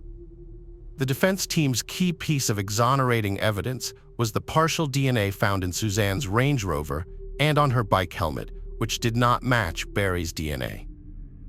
The significance of this discovery lay in the fact that the DNA found in her car matched the DNA found in 3 unsolved sexual assault cases in Chicago and Arizona, thereby raising reasonable doubt about Barry's guilt. The question remains as to why this evidence was not presented earlier.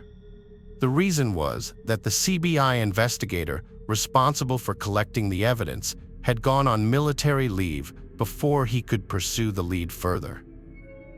Furthermore, the defense team was not informed about the existence of these foreign DNA matches, and they only learned about it for the first time during the hearing.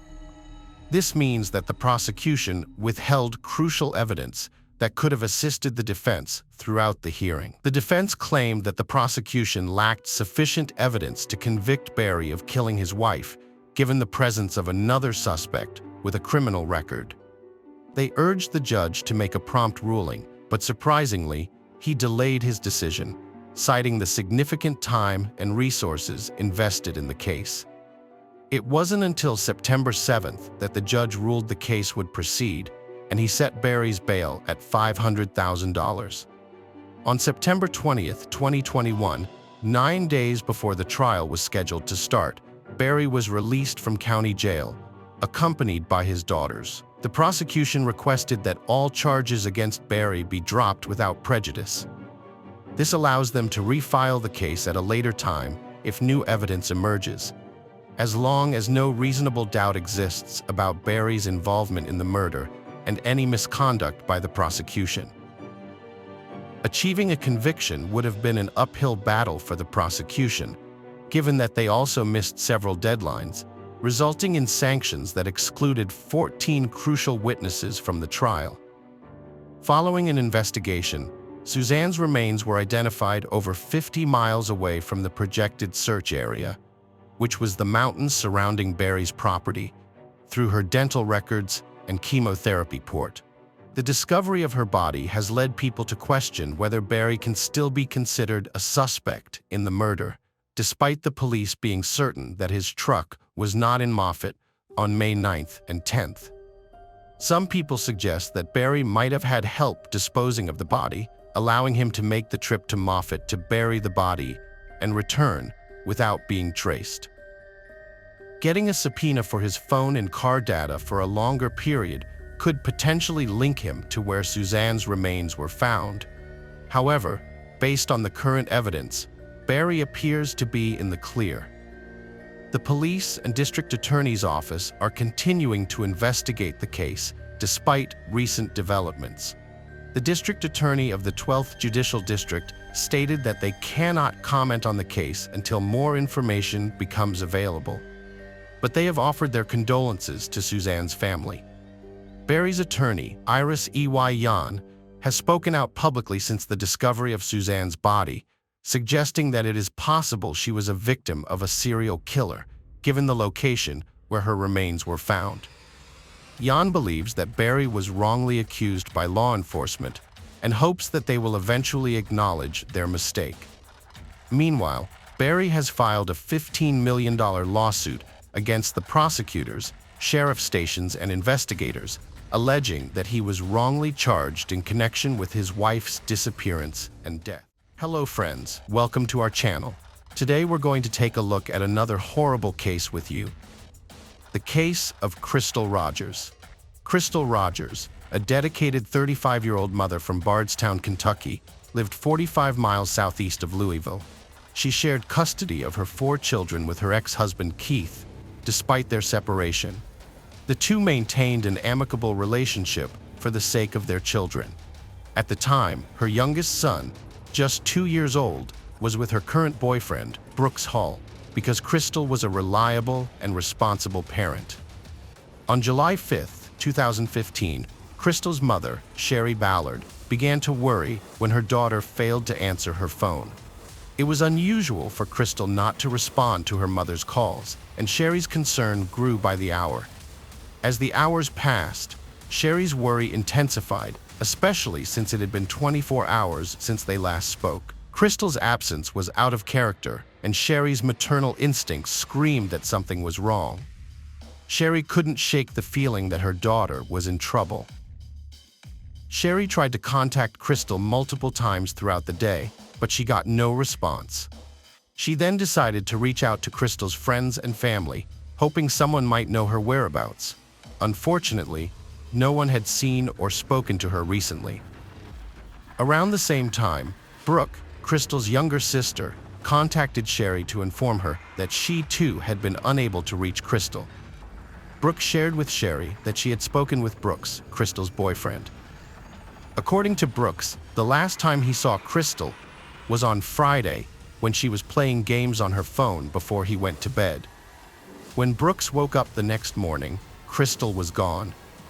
He thought she might have gone to visit her cousin's house to celebrate the 4th of July.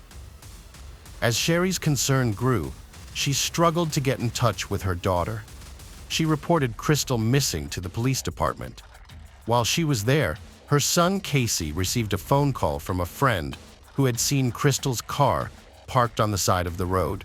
This discovery worried Casey and his father, Tommy Ballard, as they knew Crystal wouldn't have abandoned her vehicle voluntarily. Casey and Tommy felt a sense of dread when they received the call. Upon arriving at the location, they saw Crystal's car with a flat tire. However, this only made them more convinced that something was seriously wrong.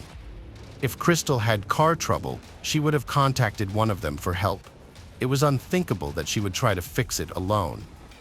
When they examined the car further, they found Crystal's keys, phone, and purse on the passenger seat. These items reinforced their suspicion that something was amiss. Crystal never went anywhere without her belongings, and their presence in the car increased their fears for her safety. After Crystal's father and brother discovered her car on the Bluegrass Parkway, they immediately contacted the Nelson County Sheriff's Department. Investigators responded to the scene, inspecting Crystal's vehicle. Although they found no signs of a struggle, one detail caught their attention. The driver's seat was positioned in a way that seemed inconsistent with someone of Crystal's height, implying that someone else might have driven her car. The authorities continued their investigation, seeking help from potential witnesses who may have seen something on the parkway. However, no one provided any useful information. The police then turned to the media, hoping to generate leads from the public. They released Crystal's photo, appealing to the public for help in finding her. Unfortunately, no significant leads came forward. Tommy, Crystal's father, assembled search teams to find her, but the hot and humid weather hindered their efforts. Despite many people showing up to help, her boyfriend Brooks was conspicuously absent. The police became suspicious of Brooks's apparent indifference to Crystal's disappearance, especially since she was the mother of his child. When questioned, Brooks claimed that Crystal and their son had visited his family's farm the previous night, returning home around midnight. He stated that he went to bed while Crystal stayed up, engrossed in her phone, playing games. Brooks claimed that when he woke up at 7 a.m., his son was already in bed with him, but Crystal was missing. Initially, he speculated that Crystal might have gone out with her cousin, but those close to Crystal disputed this, as she would never leave her son behind. Crystal was extremely devoted to her 2-year-old. Crystal's sister, Brooke, believed that Crystal was planning to leave Brooks, citing his lies and lack of emotional attachment to her. Crystal had confided in her mother, Sher, about her desire to leave Brooks, but admitted it wouldn't be easy due to his controlling nature. Casey, Crystal's brother, had recently noticed tension between Brooks and Crystal and had witnessed several heated arguments. The police asked Brooks to take a polygraph test at the police station, but the results were inconclusive. Following the test, Brooks had a formal interview with the detectives. They had gathered footage that corroborated parts of his story, including a video showing his truck entering his family's farm and leaving the property around midnight. However, due to the tinted windows, it was impossible to identify who was inside the truck at the time. According to Brooks, while at the farm, he did some chores, lit a fire to burn building materials, and waited for the fire to die out before driving home. During the interview, the police questioned Brooks about a 13-second phone call he had with Steve Lawson, a business associate, on his way back from the farm. To clarify, Brooks suggested that Steve Lawson explain the conversation to the police. Steve Lawson said he had called Brooks to get the contact details for a rental property. However, the police found this explanation suspicious, as it seemed rehearsed. Steve Lawson added that Brooks told him he had to wait until he got home because Crystal, who normally handled such matters, was not available. The police were puzzled, wondering why Brooks, who was with Crystal at the time of the call, couldn't just hand her the phone and discuss the matter then and there. During Brooks's interview, his brother Nick, a police officer in Bardstown, called him. Nick urgently told Brooks to leave the interrogation room at once. The police didn't believe Crystal had simply run away and abandoned her car on the side of the Bluegrass Parkway. Instead, they thought something must have happened to her while she was at the Brooks HW family farm. As the investigation into Crystal's disappearance progressed, several people contacted the police, claiming to have seen Brooks's truck and Nick's police car at the Howe family farm. These reports led detectives to suspect that the brothers were at the farm, getting rid of evidence related to Crystal's disappearance. The police decided to bring Nick in for questioning to gather more information. They confronted him about being seen at his family's farm on July 8th and asked him to explain his presence.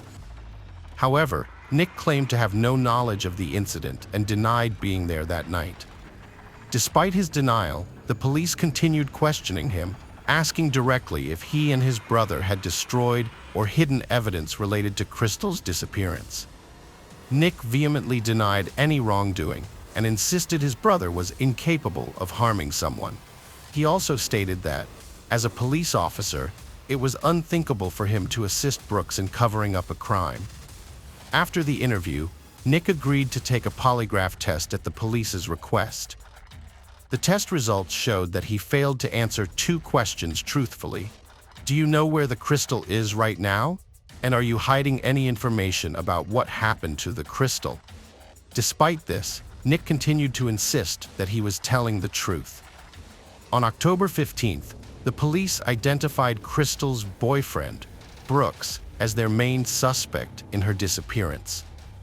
On the same day, Brooks's brother, Nick, was fired from his job as a police officer at the Bardstown Police Department due to obstruction of the investigation. Although the police were confident they knew who was responsible for Crystal's disappearance and her likely death, they lacked sufficient evidence to make an arrest. The police were hesitant to take the suspect to court without sufficient evidence, as they would be unable to retry them for Crystal's murder due to double jeopardy laws.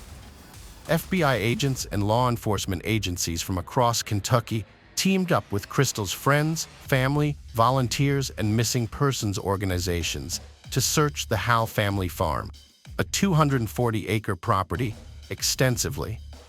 The daily searches, which left Crystal's loved ones terrified and clinging to hope, were conducted in the hopes of finding her alive and well. During the investigation, a thorough search of a fire's ashes was conducted, but no human remains were found. However, clothing remnants were discovered in the ashes, although investigators were unable to link them to Crystal's disappearance. Multiple search warrants were served on the Howe family farm, targeting cars and residences, but these searches did not yield any significant leads or evidence related to Crystal's case. A $100,000 reward was offered for information about Crystal's disappearance, but no one came forward. Crystal's father, Tommy Ballard, pursued every lead in his daughter's disappearance, driven by his determination to find her. Tommy was especially affected by Crystal's disappearance because, in January 1979, his pregnant sister was brutally murdered by her husband and his friend. They shot and beat her, set her remains on fire, and scattered them on a farm. The perpetrators were eventually caught, found guilty, and sentenced to life in prison years later. Tommy searched everywhere for Crystal, refusing to give up. He went door to door, spoke to locals, and hired specialists with dogs and a PI to help. He kept a daily log of leads and clues, sharing findings with police and seeking their input. Tommy Ballard took his 11-year-old grandson on a morning hunting trip in November 2016. As they left, Tommy's wife Sherry felt uneasy, praying for their safety. Minutes later, she received a panicked call from her grandson. "Papa has been shot." Sherry rushed to get dressed, reassuring him she'd call 911. When Sherry arrived at the scene, she was overcome with grief. She rushed over to Tommy, shaking him frantically. But as she did, she saw that blood was pouring out of his nose. The officers and witnesses who were present quickly pulled her away so that the medics could work on Tommy. However, it was already too late. Sherry knew her husband was gone. Tommy Ballard was pronounced dead at the scene. Initially, the police said Tommy's death was due to a hunting accident. However, Sherry was outraged when she heard this explanation. She was adamant that it was not a hunting accident, but a deliberate murder. "This is my husband, and I know you're aware of it. This is a murder," she asserted emphatically.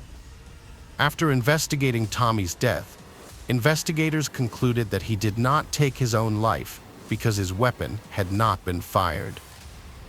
They also cleared his 11-year-old grandson of any involvement in the shooting. The Kentucky State Police later announced that they were treating Tommy's death as a murder. The Ballard family believes that Tommy was killed because he was getting close to uncovering the truth about his daughter Crystal's disappearance. They think the people responsible for Crystal's disappearance wanted Tommy out of the way, fearing he might expose the truth.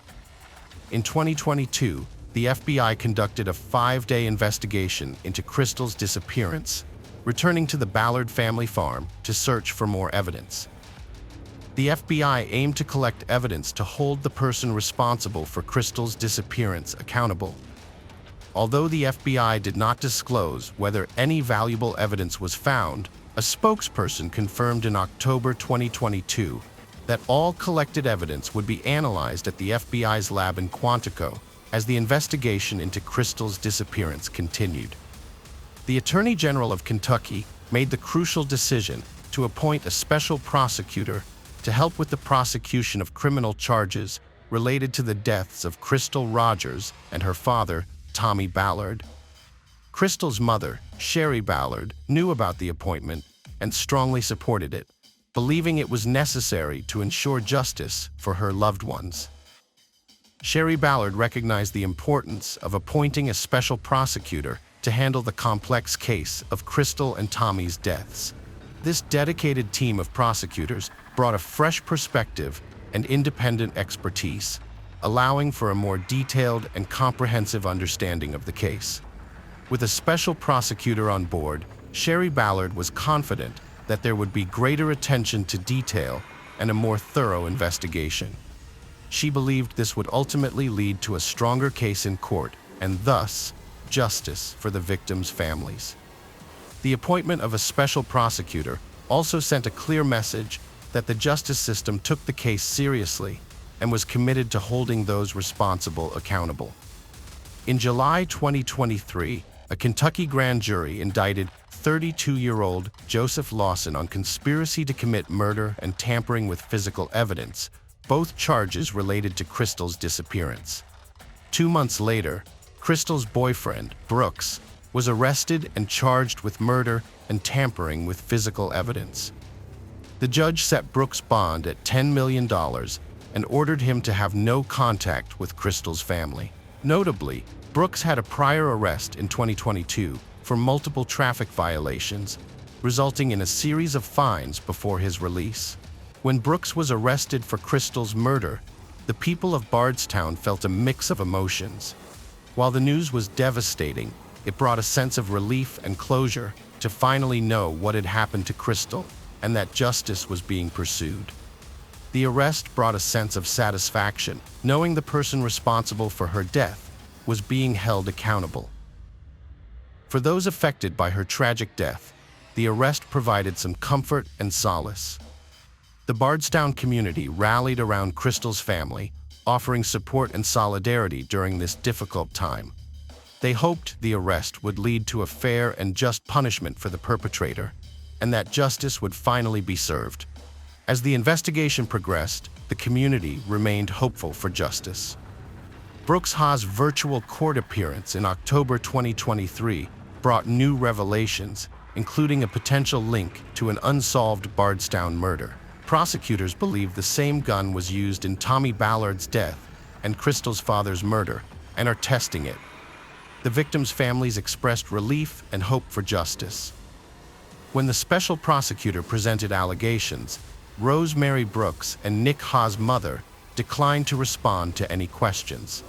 During the court hearing, the prosecutor further accused the Hal family of secretly recording the grand jury proceedings. The prosecutor alleged that Brooks H's sister, brother, mother, brother-in-law, and mother's boyfriend were all involved in this illegal activity. According to the prosecutor, the Hal family aimed to gain an unfair advantage and ensure their stories remained consistent by secretly recording the proceedings. Brooks H's attorneys filed a request to remove the Nelson County judge overseeing the case and replace him. The attorneys argue that the judge has demonstrated bias against Brooks Ha since 2017, which they believe is unfair.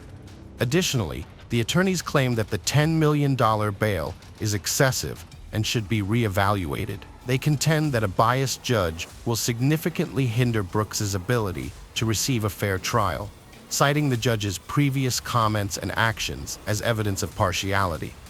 In addition to seeking disqualification of the current judge, the attorneys have urged the court to expedite its ruling on this matter. They argue that timely action is crucial and a new, impartial judge should be appointed as soon as possible to ensure a fair and just outcome. Following a period of several weeks, the Kentucky Appeals Court has ruled that Brooks Ha will remain in jail on a $10 million bond. Furthermore, the court has issued a ruling on the case, formally rejecting Ha's request to dismiss the presiding judge overseeing Brooks's trials. In December 2023, Stephen Lawson was formally charged with 2 counts of conspiracy to commit murder and tampering with physical evidence. It was widely reported in the media that Stephen Lawson has a son, Joseph Lawson, who was arrested in connection with the disappearance of Crystal. Today we're going to take a look at another horrible case with you, the case of Rebecca Bleefnick. Becky and Tim first met while they were students at Quincy University. Becky was studying biology and was also a talented tennis player, whereas Tim made a name for himself as a standout football player, earning all-star status. People who knew Tim well would often describe him as a fun-loving and playful guy who always greeted others with a warm hug. His lively personality and infectious energy made him extremely popular among his peers. On the other hand, Becky's friends would often say that she was a happy and vibrant person who could light up a room just by being there. Her positive attitude and bright smile made her instantly likable and approachable. Given that Becky and Tim were both attractive individuals, they seemed to be a perfect match for each other. Their physical appearance and chemistry together made them appear like the ideal couple. 2 years after graduating from Quincy University, Becky and Tim decided to start a new chapter in their lives by getting married. As a practical couple, they prioritized saving money over unnecessary expenses. Instead of buying Becky an expensive engagement ring, Tim decided to put their savings towards a down payment on their first home. They also opted for a more low-key honeymoon, choosing to invest their money in their future together rather than splurging on lavish celebrations. Becky wanted to be a doctor, but opted out to focus on motherhood. She craved the joy and fulfillment that came with raising kids. Her dream came true with 3 sons, bringing her immense joy and treasured moments. As the boys grew older, Becky decided to pursue her own goals and aspirations. She went back to school to earn a nursing degree. Tim, who had a talent for entertaining, had performed in community theater in Quincy and created humorous videos on social media. In 2008, he tried out for American Gladiators, making it to the final round of auditions. In September 2019, he got another chance to showcase his talent when the producers of Family Feud invited him and his family to participate in the show. However, Becky was unable to join him due to her nursing school commitments. Tim then gathered his family, including his parents and brothers, to take advantage of the opportunity. Tim's family, the Biancs, appeared on Family Feud for 3 episodes and won a total of $20,000. They divided the money equally among themselves, but Tim did not share his winnings with his wife, Becky. Becky and Tim's marriage had been struggling for a while, particularly when Becky decided to become a nurse. Tim was against this career choice, claiming he was worried about the stress it would bring Becky. He said she already had trouble managing her patients and stress levels when dealing with their kids, and he wondered if she could handle the demands of the job. However, Becky's friends saw Tim's opposition differently. They thought he was uncomfortable with Becky being independent and doing things outside of his control. As time went on, Becky's friends noticed she was becoming increasingly unhappy in her marriage. While the first 5 years had been relatively positive, Tim's behavior had become more controlling and manipulative.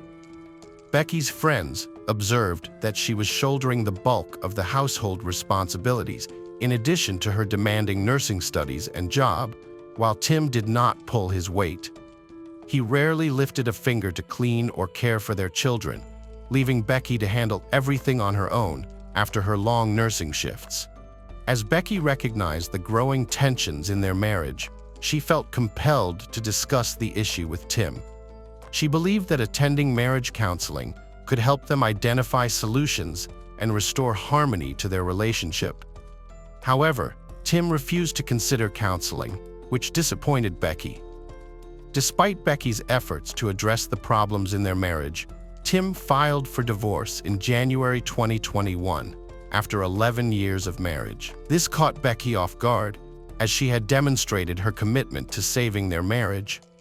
Tim claimed that the reason for his decision was a perceived change in Becky's personality after she became a nurse, which he believed had negatively impacted their marriage. Tim and Becky's divorce was extremely contentious. The couple found it difficult to agree on anything and stopped communicating effectively. They disagreed on several key issues, including who would get custody of the children, how to divide their property, and how much alimony would be paid.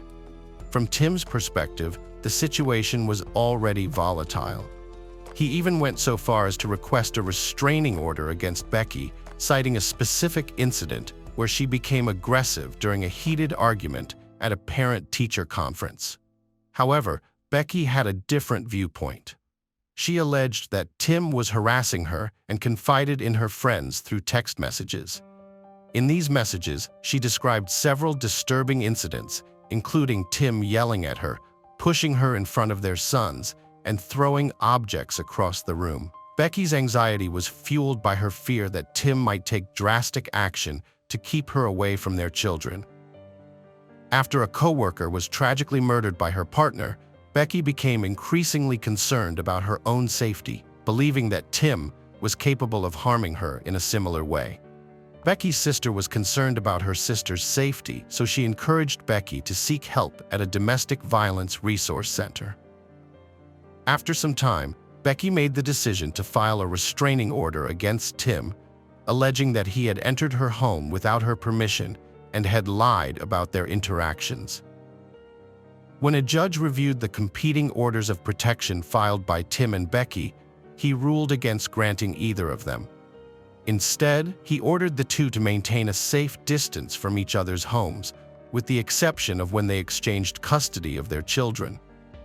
However, in February 2023, Tim reached out to the Quincy Police Department, informing them that he refused to return a gun, citing his reluctance to hand it over to that crazy person, a clear reference to Becky. Becky and Tim were getting divorced, and it was going to be finalized in a week. At that time, their 3 sons, aged 12, 10, and 5, were staying at Tim's house, which was just a mile away from Becky's home. The next day, Tim contacted Becky's father, saying he couldn't reach Becky and that she had not picked the boys up from school as planned. Becky's father was worried because he knew how dedicated Becky was as a mother. He thought something must have happened to prevent her from taking care of her responsibilities. Concerned about Becky's well-being, her father drove to her house and went inside, calling out her name. But there was no response. He went upstairs to her bedroom and found a shocking and disturbing scene. Becky was lying on her back in a pool of blood with multiple gunshot wounds.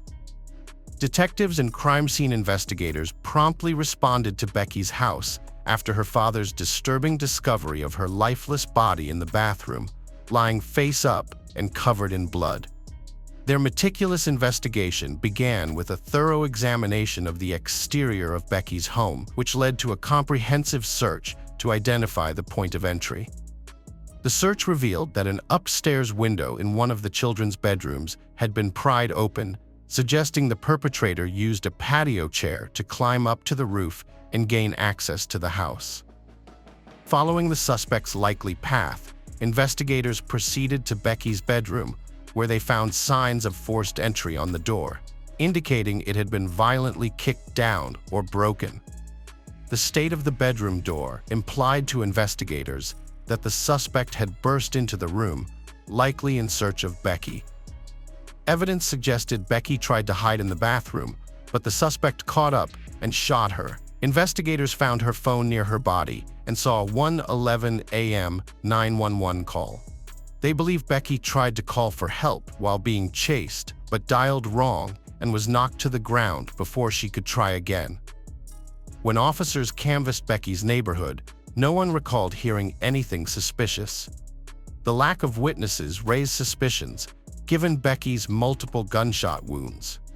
A thorough search of her house ruled out a botched burglary, as nothing was missing. Investigators found a partial shoe print, 8 9mm shell casings, and shredded plastic near the body. Despite this evidence, they were unsure what to make of it, so they sent it to forensic labs for analysis. Detectives sought neighbors' security cameras. One neighbor had a camera on their house, facing their driveway, which bordered Becky's home. It turned on with movement, but didn't catch anything on the night of her death. However, it did capture a person walking down her driveway at 1:05 a.m. the day before, and again 48 minutes later. Becky's neighbor had also caught a similar incident on camera about a week before the main event, on February 14th. When Becky's neighbors reviewed their security footage on Valentine's Day, they saw a suspicious dark-clad figure lurking around her house. They immediately informed Becky, who became paranoid after learning about the mysterious figure. Although Becky claimed she hadn't seen anyone on her property, she had heard strange voices in her backyard the previous night, which frightened her even more considering the security footage. The police extended their search to the rest of the neighborhood, looking for more footage of the dark-clad individual. They found videos from a house near the Quincy bus barn, which showed a person dressed in dark clothing riding a bike toward Becky's house. These additional videos were consistent with the description of the mysterious person seen in the driveway footage, showing someone riding a bike while wearing dark clothing. After analyzing the recorded times of the videos, detectives became suspicious that the person on the bike was the same individual seen in the footage from Becky's driveway. Although Becky's neighbor's security camera didn't capture the mysterious person on the night of her murder, officers found footage of someone on a bike riding towards and away from Becky's house around the time of the incident. This person's appearance matched the description of the individual seen lurking in Becky's driveway in the days leading up to her murder.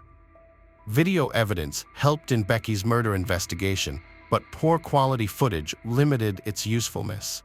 The grainy image made it hard to identify the person's gender. However, detectives did note the bike lacked reflectors on its wheels. Becky's sister suspected her estranged husband Tim of murder, having witnessed their bitter divorce. She told detectives, who then investigated Tim. The timing was suspicious, as the murder occurred a week before their divorce was to be finalized. A bike without reflectors, like one seen near Tim's house on security footage, was found, increasing suspicion and leading to a search warrant for Tim's home. When the police executed the search warrant, Tim was compliant and respectful throughout the search. He willingly stood outside his home, accompanied by the officers, as investigators looked through his belongings. On March 13, 2023, 2 weeks after Becky was murdered, Tim was arrested and charged with her murder. Tim's mugshot shocked his friends and family, showing a disheveled, unkempt man. Many thought the divorce had taken a toll on his health, but Tim claimed he was growing his hair out for a cancer charity. After his bizarre response on Family Feud, saying he regretted marrying his wife and his subsequent arrest for her murder, many saw it as a warning sign of sinister intentions. The investigators thoroughly examined Tim's phone and discovered that he had created a Facebook account under the name John Smith. Through their investigation, the detectives learned that Tim was searching for a bicycle on Facebook and found a blue Schwinn without any reflectors on the wheels. This discovery was intriguing as it matched the description of a bike found abandoned 1 block away from Tim's residence.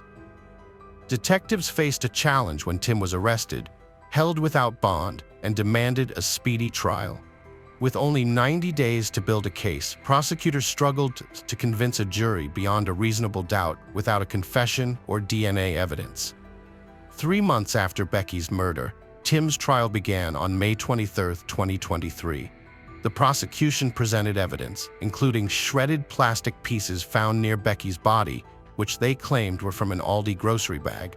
Similar bags were found at Tim's house.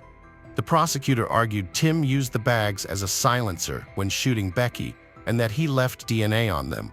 An expert testified that Tim was likely the DNA contributor, and his DNA couldn't be excluded from under Becky's fingernails.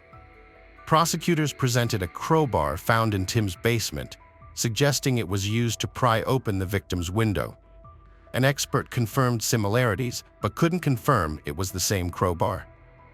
They also presented Tim's phone searches, including how to open a door with a crowbar and other incriminating queries. An expert testified that shell casings from the crime scene matched those found at Tim's house, suggesting the same 9mm gun was used. However, the gun, which Tim had refused to give back to Becky, was never found at his house. Jury delivers guilty verdict after 4-hour deliberation, sentencing Tim to life without parole. Becky's family feels justice is served, despite Tim's claims of innocence and plans to appeal. At sentencing, Becky's sister condemned Tim's actions, saying his choices hurt his sons, and vowed to keep Becky's memory alive for them. Today we're going to take a look at another horrible case with you, the case of Kelly Clayton. Thomas "Tom" Clayton, a notable figure in Elmira, New York, played professional hockey for the Elmira Jackals in the United Hockey League, 2 tiers below the National Hockey League. As a result of his prominent role on the Jackals, Tom enjoyed local celebrity status in Elmira. Known for his agitating style of play, Tom would often provoke opposing players through verbal sparring or physical confrontations on the ice. This assertive and confident demeanor extended beyond the rink, as Tom fearlessly stood up for himself and defended his interests in his daily life. His on-ice reputation as a formidable player preceded him, warning others that he was not one to be easily intimidated. In addition to being aggressive, Tom was also known for his good looks, which made him a magnet for women. Wherever he went, he would use his charm to get what he wanted, never having to pay for a drink or dinner. As a popular hockey player, he was living a life of luxury, enjoying all the perks that came with his fame. Among the many women who came in and out of Tom's life, one person stood out: Kelly Stange. She was different from the others he had met. Born in West Elmira, Kelly had a bold and sassy personality. Her passion for country music took her to Nashville, where she attended college, hoping to become a teacher. After graduating, Kelly's plans took an unexpected turn, and she moved to Las Vegas, Nevada, where she started a new chapter in her life as a cocktail server and model. During the Christmas holiday, Kelly went back home to celebrate with her family and attended a hockey game in Elmira, where she met Tom Clayton. His good looks and skill on the ice caught her attention. After the game, Kelly and Tom ran into each other at a bar, and they instantly connected. Their chemistry was palpable. Although Kelly's friends and family had some reservations about Tom because of his occasional inappropriate behavior, Kelly remained steadfast in her commitment to their relationship. She would defend Tom, saying he was just joking when he made offensive comments, and her love for him blinded her to his flaws. Eventually, Kelly and Tom got married, but unfortunately, Tom suffered a career-ending injury while playing hockey just a year later. After his hockey career, Tom took a regular job at ServPro, a disaster cleanup company, which provided him with a stable income to support his family. Meanwhile, Kelly dedicated herself to caring for their 2 children, Charlie and Colin, and creating a loving home for them. To outsiders, the Claytons seemed like the perfect family. Tom and Kelly appeared to have everything: a successful marriage and 2 kids. They lived in a mountain home that Kelly loved. However, their lives took a drastic turn in September 2015. A devastating event would shatter their seemingly perfect existence. On September 29, 2015, Tom went to his friends Greg and Linda Miller's house to play poker after work, leaving Kelly alone with the children. When he returned home from the game, he made a disturbing discovery. Kelly lay dead on the kitchen floor, covered in blood. Tom was overcome with panic and immediately called 911. The dispatcher told Tom to give his wife Kelly CPR, but Tom, overcome with grief, told the dispatcher that it was too late to help her. At around midnight, a police officer arrived at Tom and Kelly's house. When the officer entered the kitchen, he was shocked by what he saw. Kelly was lying on the floor, dead, with a badly injured face, clearly the victim of a violent attack. There was blood everywhere, making for a horrifying scene. The officer's first priority was to take Tom out of the house and away from the scene. Once they were outside, the officer asked Tom what had happened. Tom said he didn't know the details, explaining that he had come home to find Kelly like that, and his daughter Charlie had told him that there was a burglar in the house. The officer cautiously examined Tom's hands to check for signs of a struggle or any evidence that might suggest Tom was involved in the attack. However, he found nothing unusual. Given the severity of the situation, the officer requested backup. A paramedic soon arrived and confirmed that Kelly Clayton had died. The brutal nature of her death led the police department to launch a thorough investigation. As officers cordoned off Tom and Kelly's home as a crime scene, Tom called Kelly's sister, Kim, to break the devastating news of Kelly's passing. Kim, in shock, rushed to the scene with their mother, Liz. When they arrived, they were met with crime scene tape and flashing patrol car lights, which only heightened their fear and anxiety. Desperate to locate Kelly, Kim and Liz rushed towards the ambulance, hoping to find paramedics trying to save her. However, the officers on the scene refused to let them get close, explaining that Kelly's body was unviewable due to her catastrophic injuries. Kelly's death and the unrecognizable state of her body devastated Kim and Liz, leaving them heartbroken. They burst into tears, their anguished screams filling the air. As the coroner's van arrived, Kim, Liz, and the officers joined hands to pray for Kelly's soul as her body was placed in a body bag and loaded into the van. As the night wore on, the crime scene investigators thoroughly searched Kelly and Tom's house and property, but found no new leads pointing to a suspect. Despite their diligent efforts, they found nothing. The investigators were unable to recover a murder weapon at the scene, but based on Kelly's injuries, they concluded that the weapon was likely small and light. The attack on Kelly occurred while she was peacefully sleeping in the master bedroom on the second floor. The attacker struck her with a blunt object.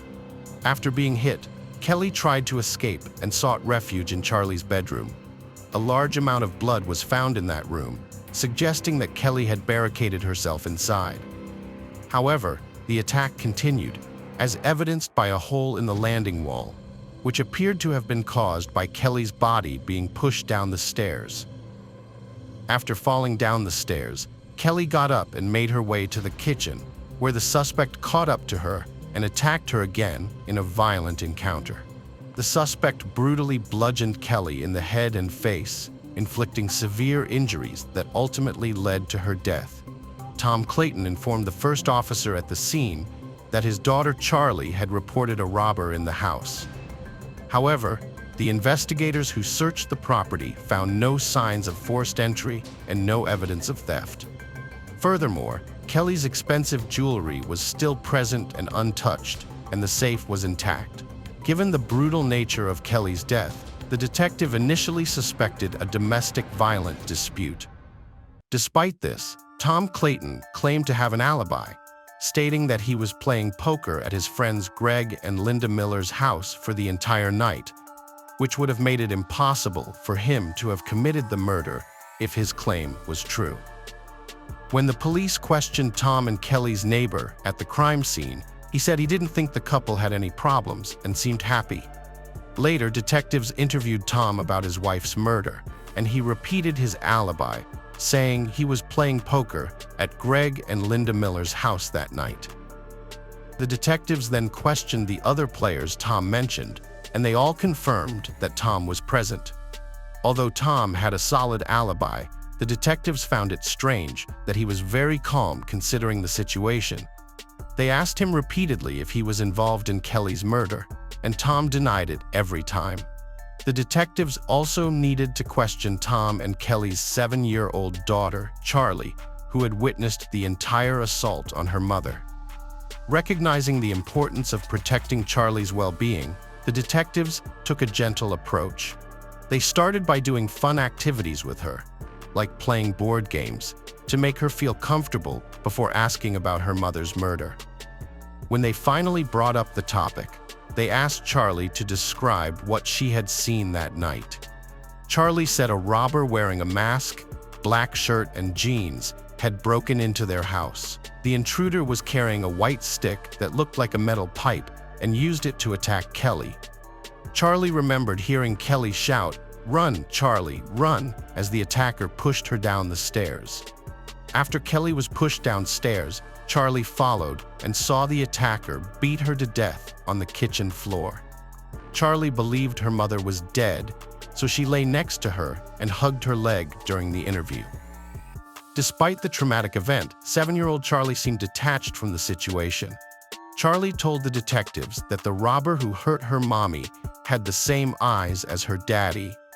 However, she was convinced her dad couldn't have done it because then who would take care of them? Based on the evidence found at the crime scene and Charlie's statements, the detectives believed that the intruder's intention was not theft, but to kill Kelly.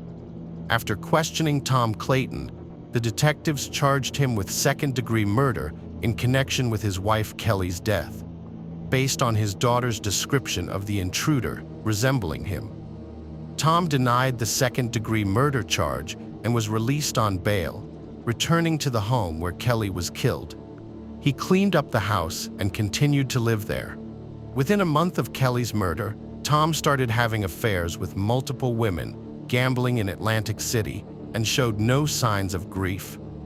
The detectives grew suspicious of Tom's behavior, which they deemed unbecoming of a loving husband mourning the loss of his wife.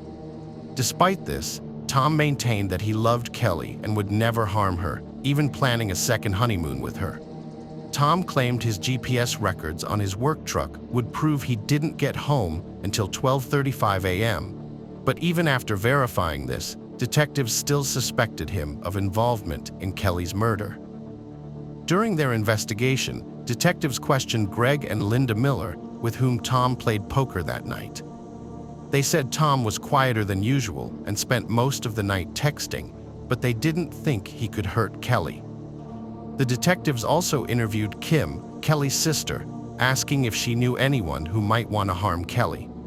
Kim mentioned Michael Beard, a close friend and co-worker of Tom's, who often helped him with tasks.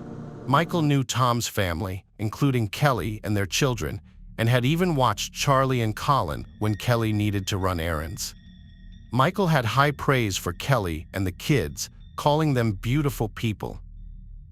As well as working for Tom, Michael was also his landlord, since Tom owned the building where Michael lived with his family. Michael paid Tom a monthly rent of $11,000. But things went downhill when Michael got accused of drinking on the job. As a result, Tom fired him. This not only cost Michael his job, but also made his financial situation worse, since he was already behind on the rent he owed Tom. Tom's decision to fire Michael not only affected his job, but also put his home at risk. Tom started eviction proceedings, making Michael's financial struggles even harder. Michael found himself in a tough spot, facing both unemployment and the threat of losing his home. The detectives interviewed Michael Beard at the police station, seeking information about Kelly's murder. Michael expressed sadness over Kelly's death, but claimed he was at home all night. Linda Miller, who hosted the poker game where Tom was present on the night of Kelly's murder, remembered a peculiar incident. Tom had asked to use her cell phone, even though his own phone seemed to be functioning properly. According to Linda, Tom made the call at 10:53 p.m. Upon further inspection, Linda found that the call's details had vanished from her phone's records. It seemed that Tom had deliberately erased the number he called.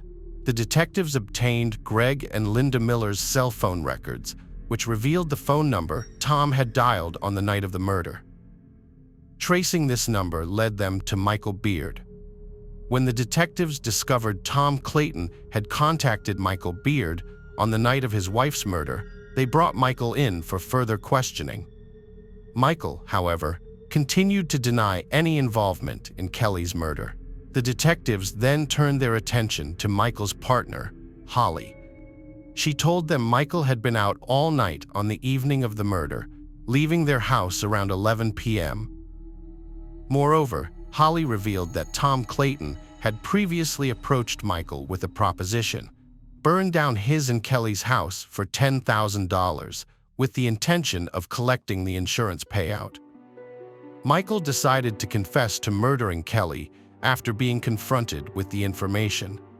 He admitted to killing Tom's wife Kelly, but claimed he did not receive the $10,000 payment they had agreed upon.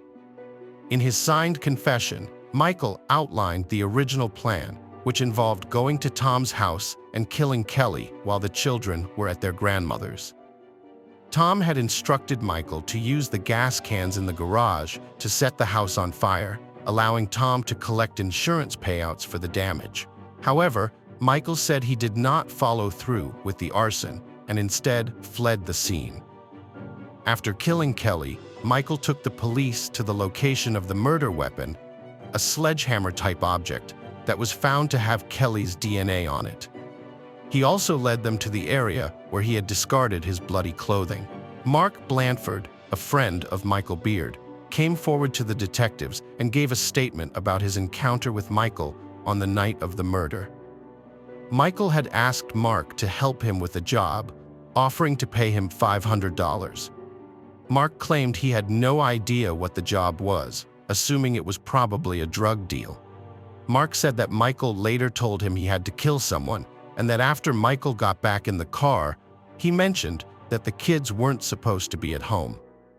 Michael Beard was arrested and charged with first-degree murder in connection with Kelly Clayton's death. Detectives think that 7-year-old Charlie didn't see her father during the attack, but instead mistook the attacker for her father because of the way he was dressed.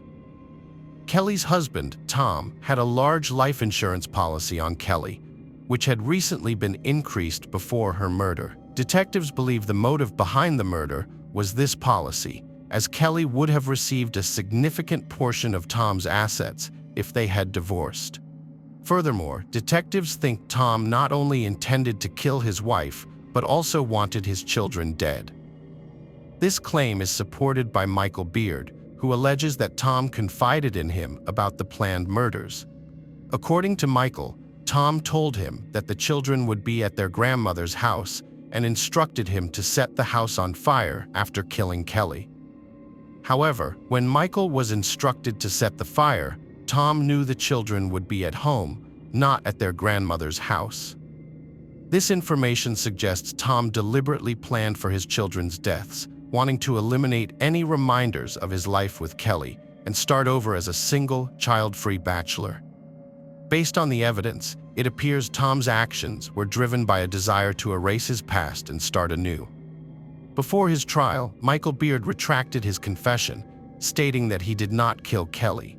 Instead, he claimed to have entered the Clayton home and found her lying on the ground, covered in blood. As a black man in a house with a murdered white woman, Michael said he was fearful of being wrongly accused and did not want to be blamed for the crime, so he fled the scene without calling 911. Michael Beard alleged that his signed confessions were coerced, but in 2016, he was convicted and sentenced to life in prison without the possibility of parole. In a 2020 interview, Michael altered his story again, claiming that he arrived at the Clayton home on the night Kelly was killed and saw a man running from the scene who bumped into him and nearly knocked him down. However, this new statement raised several questions, including why he failed to mention this crucial detail at the start of the investigation. Mark Blandford pleaded guilty to a lesser charge of second-degree manslaughter for his role as a lookout during Michael Beard's murder of Kelly Clayton. In exchange for his guilty plea, Mark agreed to testify against Tom Clayton. Notably, Mark had a lengthy criminal record spanning over 30 years, but had never faced such severe charges before. At his sentencing, Mark expressed regret to Kelly's family and friends, apologizing for his involvement in her murder. During Michael Beard's trial for Kelly's murder, the prosecution presented testimony from several women who claimed to have had relationships with Tom Clayton while he was still married to Kelly. One of these women testified that Tom frequently disparaged his wife, describing her as lazy. However, when Tom's defense team responded, they argued that having extramarital affairs did not necessarily make him a murderer. Ultimately, the jury convicted Tom of second-degree murder, rejecting the defense's claims. Today, Tom's children are doing well in the care of their Aunt Kim, who is Kelly's sister. They have a strong support system, which enables them to move forward with their lives despite their mother's absence. As a tribute to Kelly's memory, a park was established in the playground where she would often take her children to play. Her son has even given a special name to one of the benches there, calling it Mommy. Hello friends, welcome to our channel. Today we're going to take a look at another horrible case with you, the case of Sandra Cantu. Sandra Cantu was born on March 8, 2001, in Tracy, San Joaquin County. She grew up in Orchard Estates Mobile Home Park in Tracy, California, living with her mother, grandparents, and 3 older siblings. Although her parents, Maria and Daniel, were separated, the children remained close to their father through regular phone calls. Sandra was a friendly and outgoing child who made friends easily and was well liked by both kids and adults in the neighborhood. She loved playing outside with her friends. On March 27, 2009, Sandra returned home from school around 2 p.m. and was excited to share her day with her family. Later that afternoon, she went out to play with her friends in the neighborhood, as she usually did. Before leaving the house, Sandra changed into her favorite Hello Kitty top and black leggings and hugged her mother. When dinner time approached at 7 p.m., Sandra had not returned home, which made her mother, Maria, anxious. Maria tried calling some of Sandra's friends to see if she was with them, but no one had seen her. As her worries grew, Maria drove around the neighborhood, asking people if they had seen Sandra, but no one had seen her for hours. At 7:53 p.m., Maria made an urgent call to 911 for help. When Maria reported her daughter Sandra missing, the Tracy Police Department responded promptly to the mobile home park.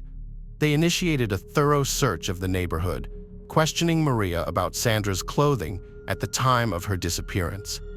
Maria recalled that Sandra was last seen wearing a pink Hello Kitty shirt, black leggings, and Hannah Montana flip-flops.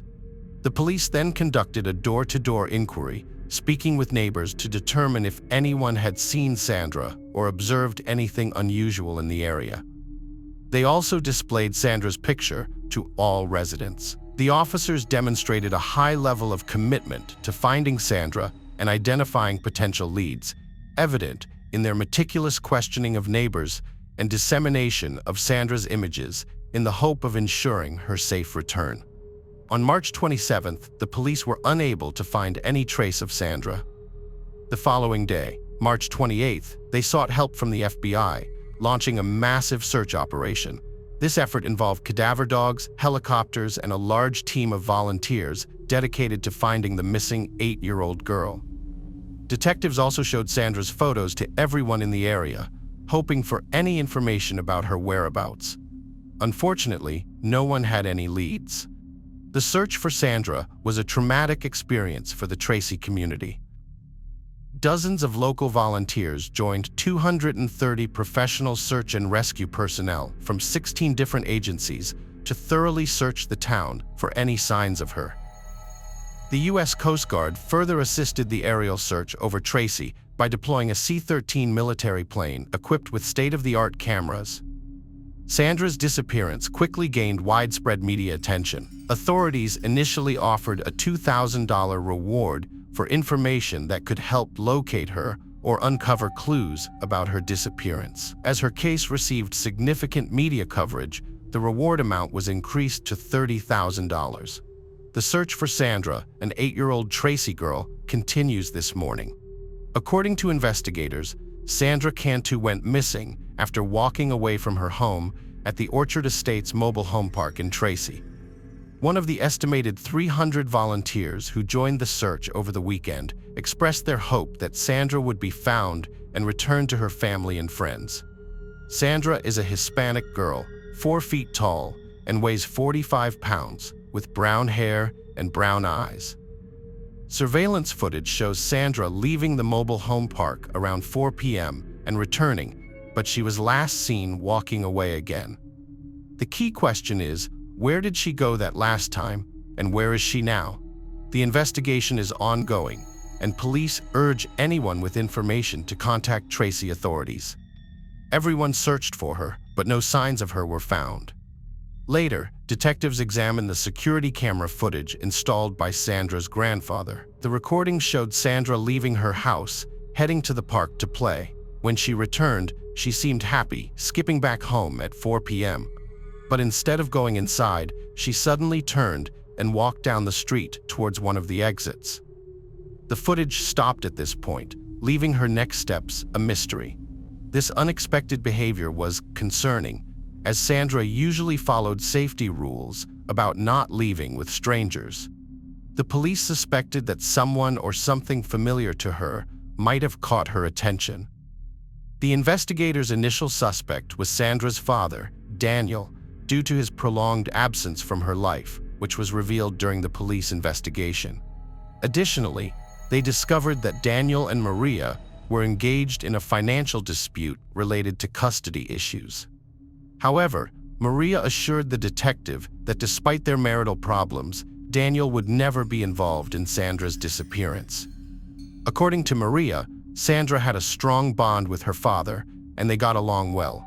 The media later interviewed Daniel about his missing child.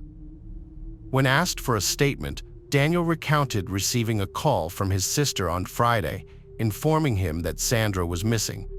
He rushed to the scene and waited for a day before returning to work. Daniel stressed that the purpose of the interview was to shift the attention away from himself and onto the potential perpetrator, if there was one. He urged the detective to do their job to the best of their ability, emphasizing the need to focus on finding the real person behind Sandra's disappearance. A week after Sandra Cantu's disappearance, the 8-year-old girl's whereabouts remained unknown. In Tracy, authorities were pursuing hundreds of leads and increasing the reward for information about her. Investigators were combing through trash at the local landfill, searching nearby rivers, and looking into suspicious individuals, including residents of the mobile park and those seen in the area on March 27th. These individuals included an unknown ice cream vendor who had interacted with children in the neighborhood that day, and Frank Waller, a neighbor of the Cantu family who was rumored to be a pedophile. Frank had previously admitted to kissing Sandra on the lips 2 years earlier, claiming it was a friendly gesture. Despite the disturbing nature of his admission, the authorities ultimately cleared him as a suspect, though they made it clear they would keep a close eye on him. Meanwhile, the search for the real perpetrator continued, and the community rallied around Maria, showing her support and love during this tough period. At 8:30 p.m., neighbor Melissa discovered a disturbing handwritten note near a mailbox just miles from Sandra's family. It read, "Cantu locked in stolen suitcase thrown in water on Boucher Road and Whitehall Road." The note had obvious spelling mistakes, sparking questions. Was it real or meant to confuse the investigation? Melissa told FBI agents she didn't notice anyone or anything unusual when she found the note. She let them search her car, where they found a post-it note in the glove box with scribbled out words. The note was sent to experts for analysis. Following this discovery, they chose to release Melissa and shift their attention back to analyzing the original note found near the mailbox. Weeks went by, but authorities could not find any traces of Sandra. After 10 long days of searching for Sandra, her case took a shocking turn. The police chief told us that the person or persons responsible for the death of 8-year-old Sandra Cantu would be brought to justice. Sandra's death has devastated the community. Jose Luis Franco, a farm worker, found a locked black suitcase while draining a pond. The weight of the case sparked dread, and their fears were realized. Inside, Sandra's lifeless body was curled up, dressed in black leggings and a Hello Kitty shirt, with many cuts and wounds. A torn cloth was tied around her head, covered in blood, evoking shock and sorrow. Sandra's body was sent to undergo an autopsy to gather more information about her death. The results of the autopsy were devastating and added to the shock and horror surrounding her death. The autopsy revealed disturbing details. Sandra had been brutally assaulted, but there was no sign of any biological fluids. The injuries suggested that an unknown object had been used, and the cause of her death was asphyxiation. Furthermore, the coroner found a large amount of alprazolam in her system, indicating that she had been drugged. The official cause of death was recorded as homicide by asphyxiation. Sadly, it was discovered that she was murdered just hours after she was last seen on surveillance footage, a terrifying fact that sent shockwaves through the community. The description of the neighbor matched a woman named Melissa Huck. Investigators checked the CCTV camera at Sandra's house and confirmed that Melissa owned the same type of car. The footage showed Melissa getting into her SUV from a parking spot directly across the street from her house around 3:30 p.m. She drove towards her residence, which was located to the left of Sandra's house. Later, Melissa visited her grandparents' church before being seen by a resident near the pond at approximately 5:30 p.m. This timeline was surprising, as it established that Melissa was in the area around the time Sandra disappeared. The police had identified a prime suspect in the case, Melissa. They strongly believed she was the perpetrator and wanted to question her. However, when they approached her, they discovered that she had attempted to take her own life by swallowing razor blades. As a result, Melissa was hospitalized, and the police were forced to wait until she recovered before they could interrogate her. Once she was well enough, Melissa claimed to have no knowledge of the events surrounding the case and maintained that her only involvement was bringing the note to their attention. She told the officers that at 4 p.m. on the day Sandra was last seen, she had been at her church, decorating her classroom, and had not seen anything unusual in the area. The police unsurprisingly asked Melissa to confirm her alibi, which her phone records ultimately supported as crucial evidence. It turned out that Melissa had earlier called the police herself to report the theft of her suitcase from her driveway.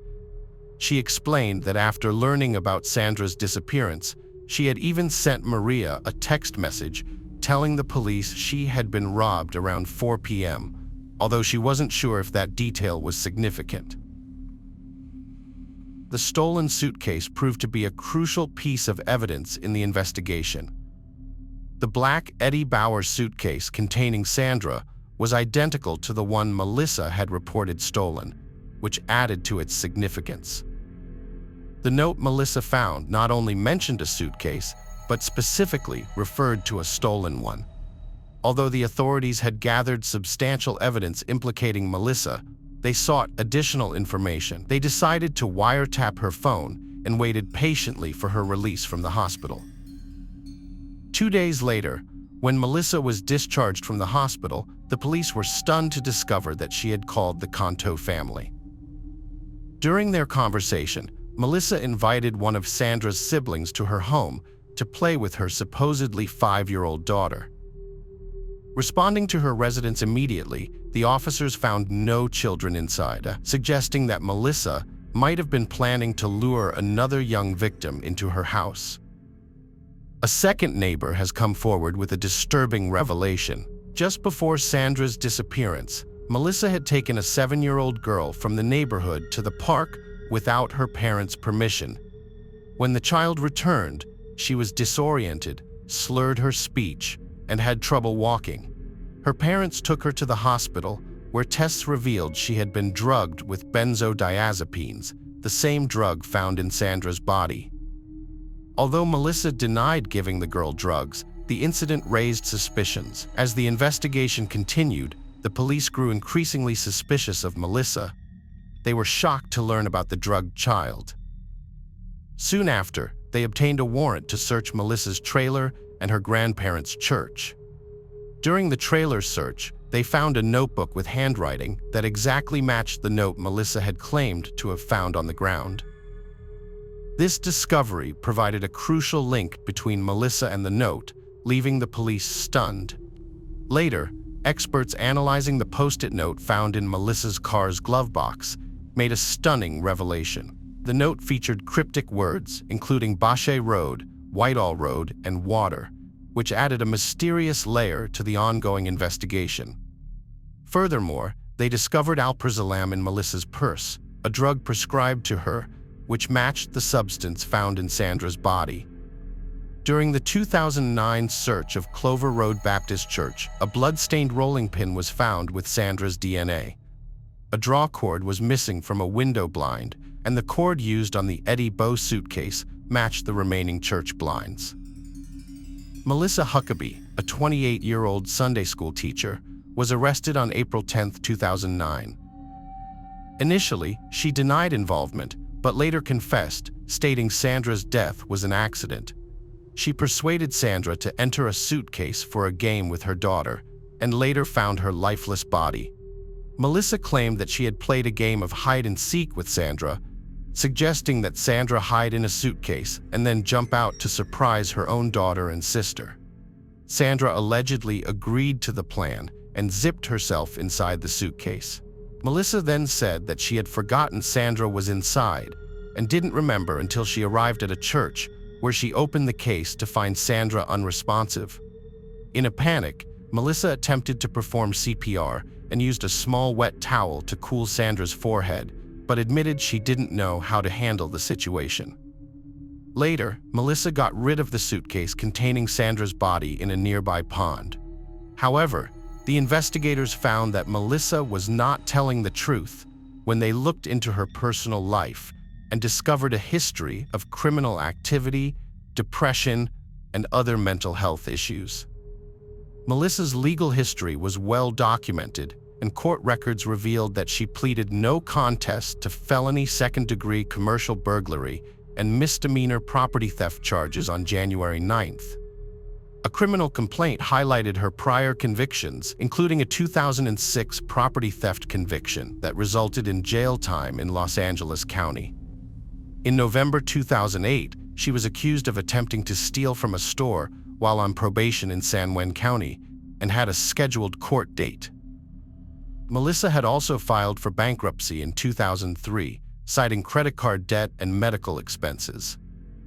Melissa's father said she struggled with depression and finding her path after college.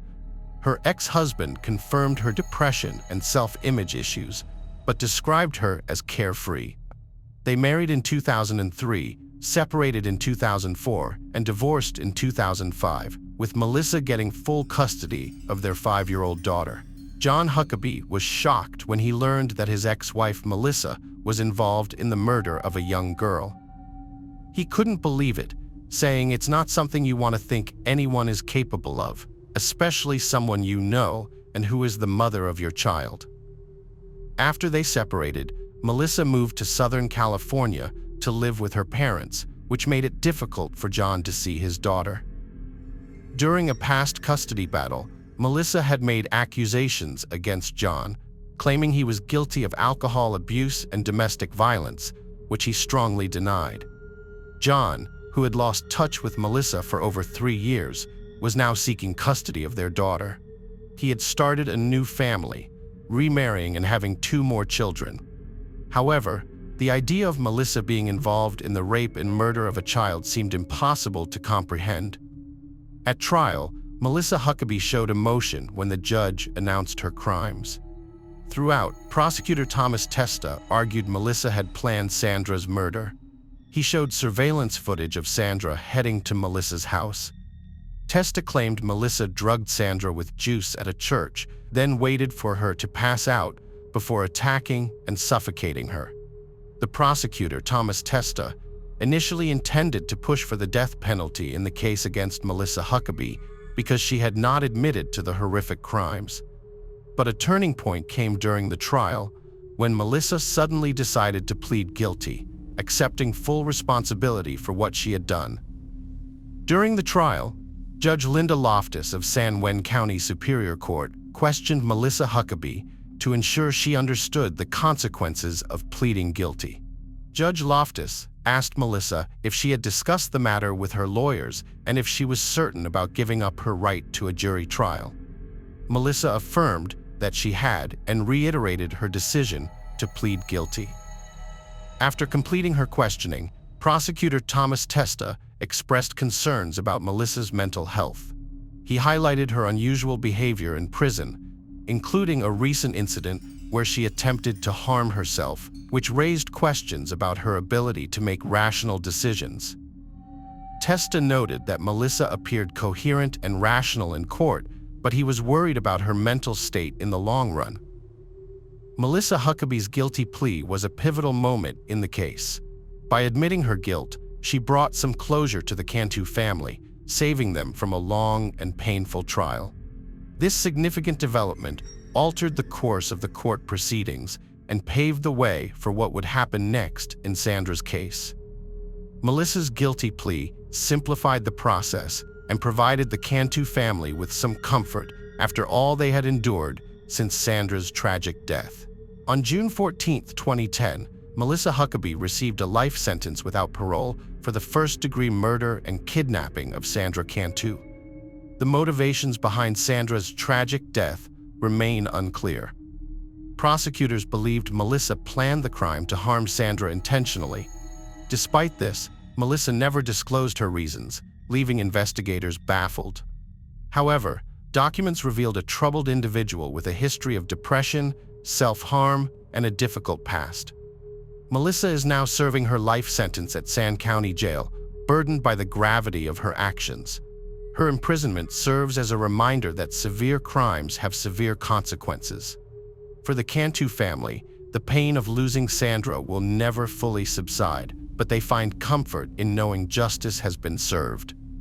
The trial and conviction brought a sense of closure, ensuring Sandra's tragic death did not go unpunished. Hello friends, welcome to our channel. Today we're going to take a look at another horrible case with you, the case of Tara Lynn Grant. Hi everyone, today we're diving into the baffling case of a mother who disappeared from her home under mysterious circumstances. The police launched an exhaustive investigation, unearthing surprising and even bizarre clues.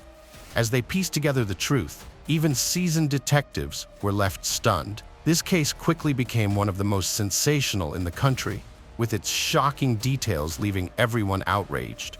Tara Grant was born on June 22, 1972, in Michigan. She grew up on a farm with her parents and sister, developing a deep love for the outdoors, horseback riding, and helping with the farm animals. In school, Tara was a sports enthusiast, participating in cheerleading, basketball, and the school band. After graduating, she attended the University of Michigan, where she met her future husband, Stephen. The couple started dating and soon tied the knot after her graduation. Tara, armed with a business degree, landed a job at a large international company. Stephen, who had ambitions in politics, initially worked as an assistant to a state senator during his university days. However, when the senator retired, Stephen found himself without a job and began working at his father's small tool-making shop. 4 years after their wedding, the couple welcomed a daughter, followed by a son a few years later. They then purchased a new home in a prestigious Macomb County, Michigan neighborhood just outside of Detroit. By this time, Tara had made substantial career progress, but it came at a cost. Her job required frequent travel, often to different states and countries, limiting her to weekend visits with her family. As a result, Stephen assumed most of the childcare responsibilities. His flexible schedule at his father's company allowed him to spend more time with the kids, but juggling work and childcare remained a challenge. To alleviate this, they decided to hire a full-time nanny. Through a special program, they found a young woman from Germany who would live with them and care for their children. Thanks to Tara's job, they could afford this arrangement, and the new nanny quickly bonded with their children, taking on most childcare duties. With his newfound free time, Stephen also started working part-time as a youth soccer coach. But despite their comfortable financial situation, Tara's constant absence put a strain on her relationship with Stephen. With her only being home on weekends, their arguments became more frequent. Tara held on to the hope that her next promotion would allow her to adjust her schedule and spend more quality time at home, but until then, she was constantly away on business trips. This uneasy routine continued until February 14, 2007, when an unexpected turn of events unfolded. On Valentine's Day, Stephen grew concerned and called the police, reporting that Tara had been out of touch for 5 days, a rarity. He recounted the events of February 9th, when Tara returned from a business trip, only to announce she had to leave a day early, leaving them with just 1 day together. The tension between them escalated into another argument, and Tara began packing her suitcase. Stephen overheard her making a hushed phone call, saying, "I'll be waiting at the end of the street," before she swiftly departed, getting into a dark-colored car. Since then, Tara had been unreachable, ignoring all of Stephen's calls. The police's first question was why Stephen had waited 5 days to report Tara's disappearance. But Stephen claimed he hadn't been initially concerned, thinking she'd simply left early for her business trip and was ignoring his calls due to their recent argument. However, as the days passed, he began to worry when she failed to contact the kids, aged 3 and 7, as she normally did when away. Then, on Monday, Tara's boss called to say she'd missed a meeting, which was highly unusual and suggested she hadn't gone to work at all. Stephen informed Tara's relatives about her disappearance, but they were skeptical, assuming she'd taken a break from him and their constant arguing.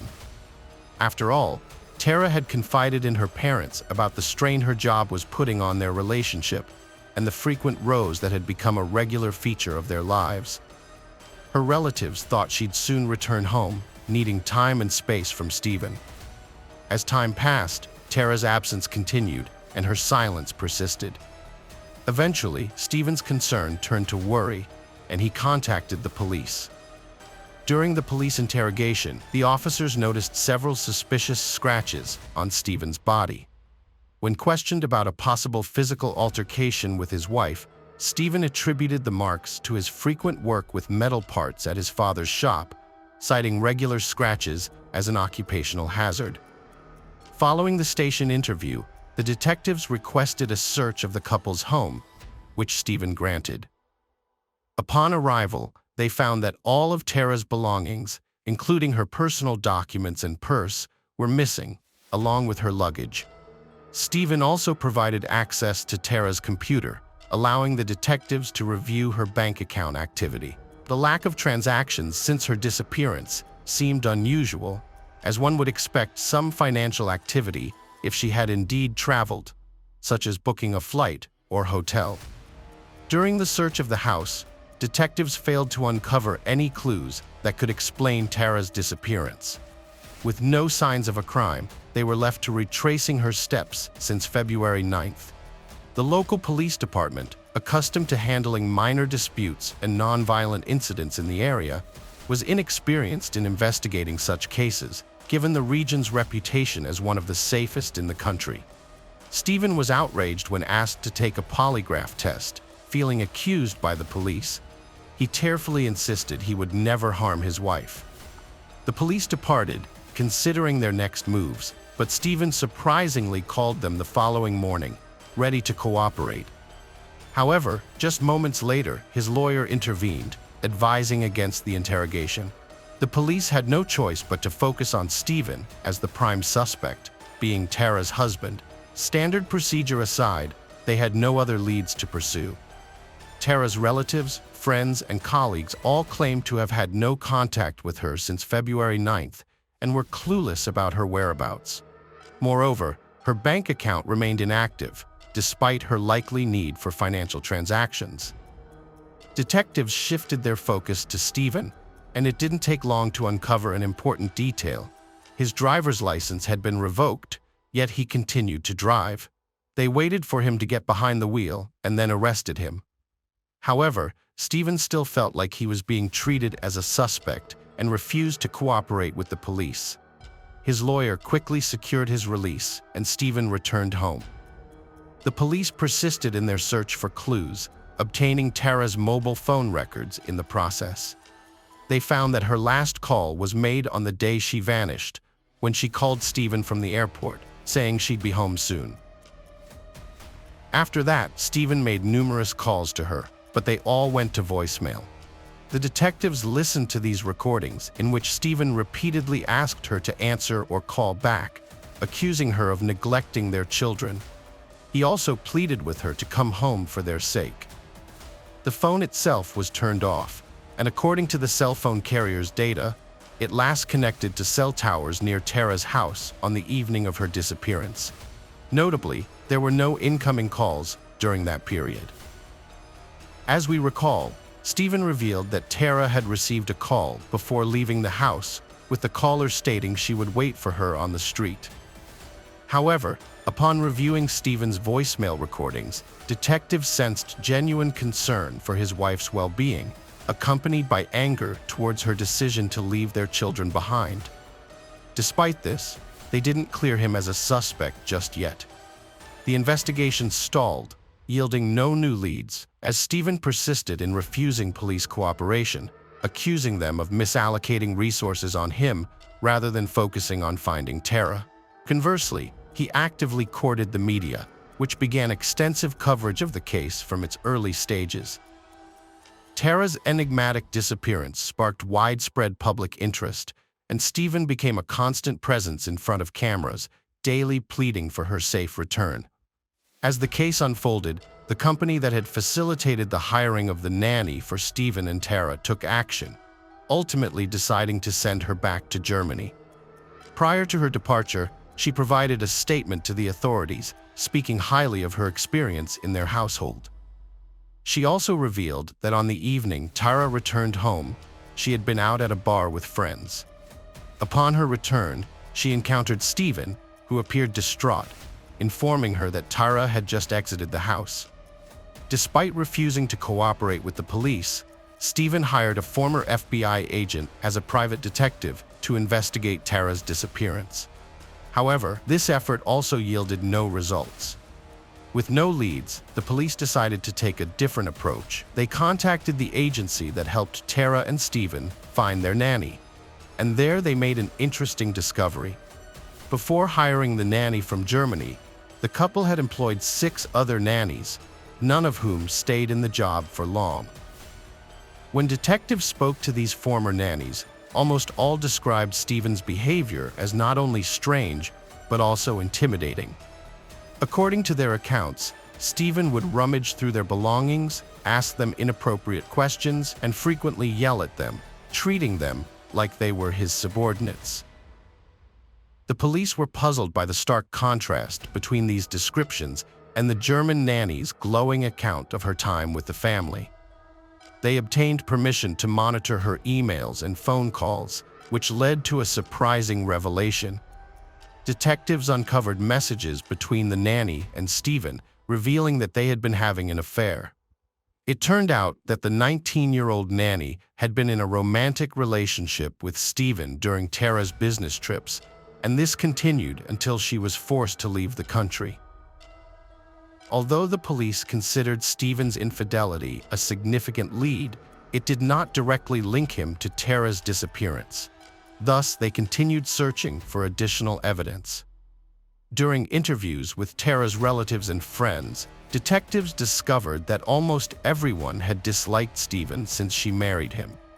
They described him as behaving strangely, trying to control her every move, and having poor relationships with her family members. The investigation further revealed that Stephen's former girlfriend, whom he dated before meeting Tara, contacted the police with some information. She disclosed that Stephen had reached out to her several months prior, and their conversations gradually became more intimate over time. Stephen eventually expressed his desire to start a relationship. He took on almost all parenting responsibilities and was a better mother than she was. When reporters asked about their financial situation and whether he had been living mostly on Tara's money, Stephen became angry and insisted he didn't need a penny from her. During the interview, Stephen made accusations of infidelity against Tara, but he failed to provide any evidence to support his claims. Throughout the conversation, he consistently denigrated Tara, emphasizing the difficulties he had faced in their marriage. Meanwhile, the detectives made significant progress in their investigation. Previously, they had been unable to obtain a search warrant for Tara's home due to lack of sufficient grounds, and Stephen had refused to grant them voluntary access. However, after the discovery of the blood-stained bag in the park, the judge finally granted the warrant. As the police arrived at the house, Stephen returned from the interview. Upon being informed of the search warrant, he unlocked the door for the detectives before contacting his lawyer.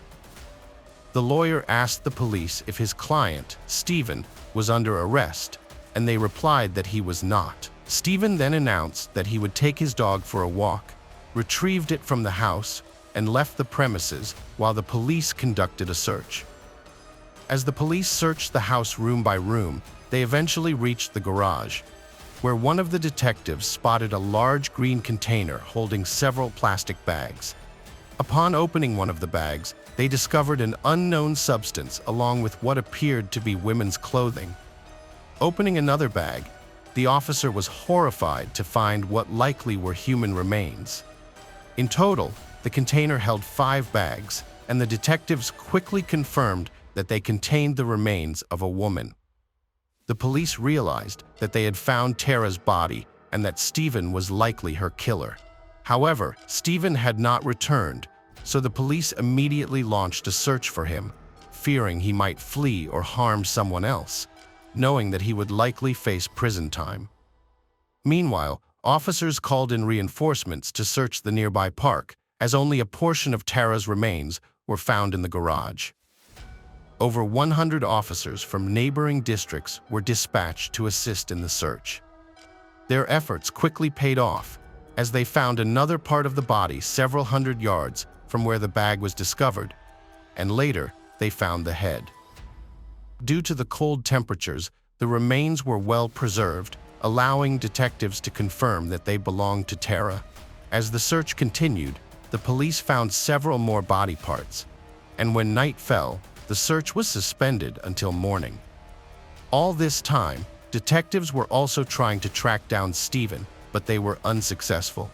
They contacted his friends, and one of them came forward, saying Stephen had phoned him to let him know the police were searching his house and asking for a ride from the street.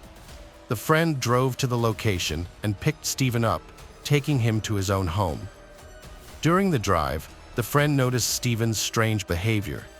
He was terrified, his hands were trembling, and it seemed like he was on the edge of a nervous collapse.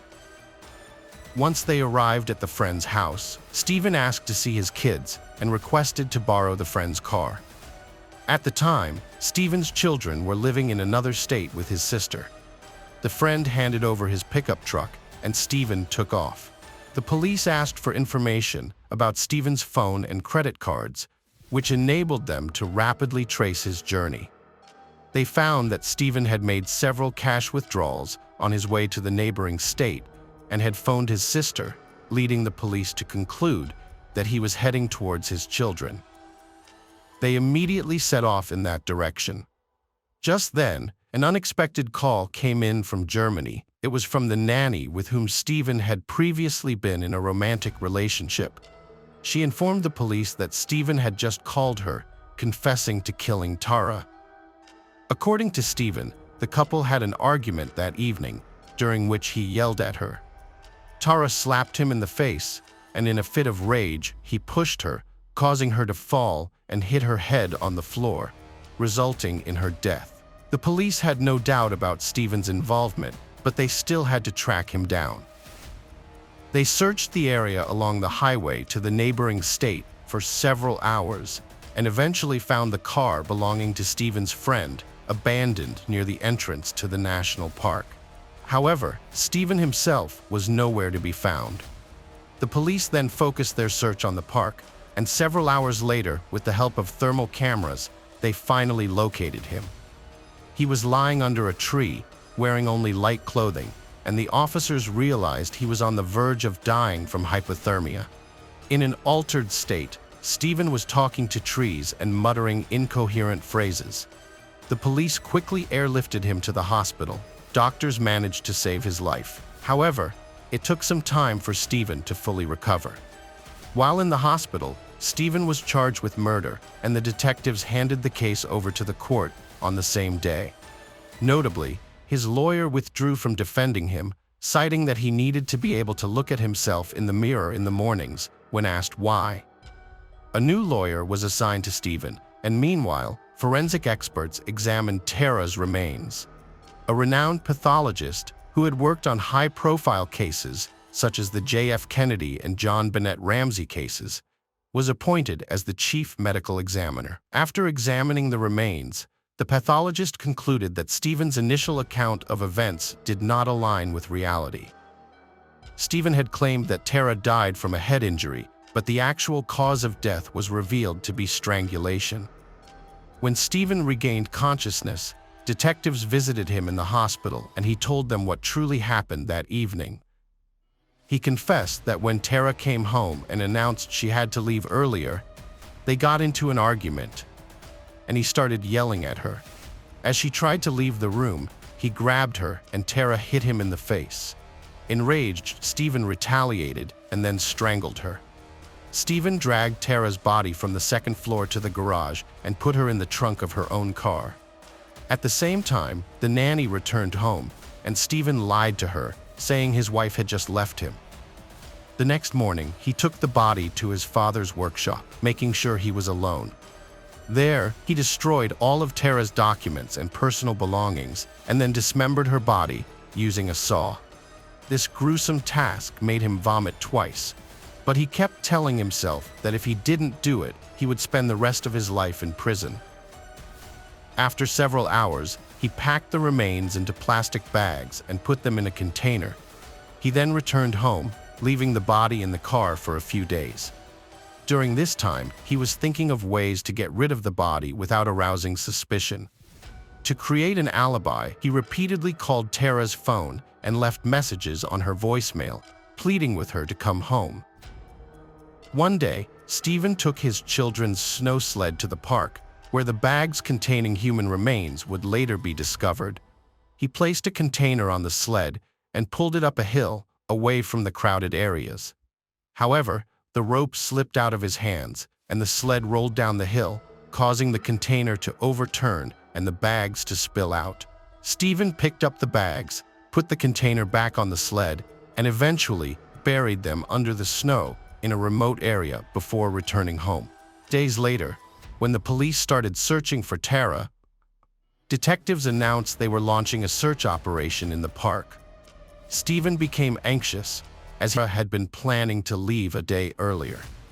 Her boss testified that she had no additional meetings scheduled and was expected to start work at her usual time. This was corroborated by Tara's sister, who had spoken with her shortly before the murder and was told that she would be home all weekend as usual. Furthermore, there was no credible evidence to suggest that Tara was having an affair. Her boss confirmed that their relationship was purely professional, and this was supported by their email exchanges and text messages. Even Stephen himself acknowledged that he had no basis for believing this. Ultimately, the prosecution was unable to prove that Stephen had planned the murder in advance. It appeared that he had committed the crime in a fit of rage, which could have led to a charge of second-degree murder rather than first-degree murder. On December 21, 2007, a jury delivered a unanimous guilty verdict against Stephen, and he received a minimum 50-year prison sentence. Despite his lawyer's efforts to appeal the verdict, it was unsuccessful. Stephen has since been serving his sentence in prison, but there is more to his story. The murder of Tara garnered widespread national attention, and Stephen seemed to revel in the notoriety. While incarcerated, he began writing a book and sought his sister's assistance to have it published. They even explored the possibility of adapting it into a film, with Stephen considering which renowned actor could portray him. In 2008, new information emerged. Stephen's children confided in their aunt, revealing that they had actually seen their father kill their mother on that fateful evening. They had come out of their room after hearing screams and witnessed the entire traumatic event. When this news broke in the media, Stephen's relatives accused the children of lying and continued to defend him. In the same year, it was also discovered that Stephen's father, who had not supported his son, was overcome with grief and guilt, and his body was found in his own home. To this day, Stephen remains in prison, and he will not be eligible for parole until 2058. Every year, Tara's relatives and friends organize a marathon along the route in the park where she used to jog regularly, and her children always participate. Despite their father's heinous actions, they have found the strength to move forward and honor their mother's memory.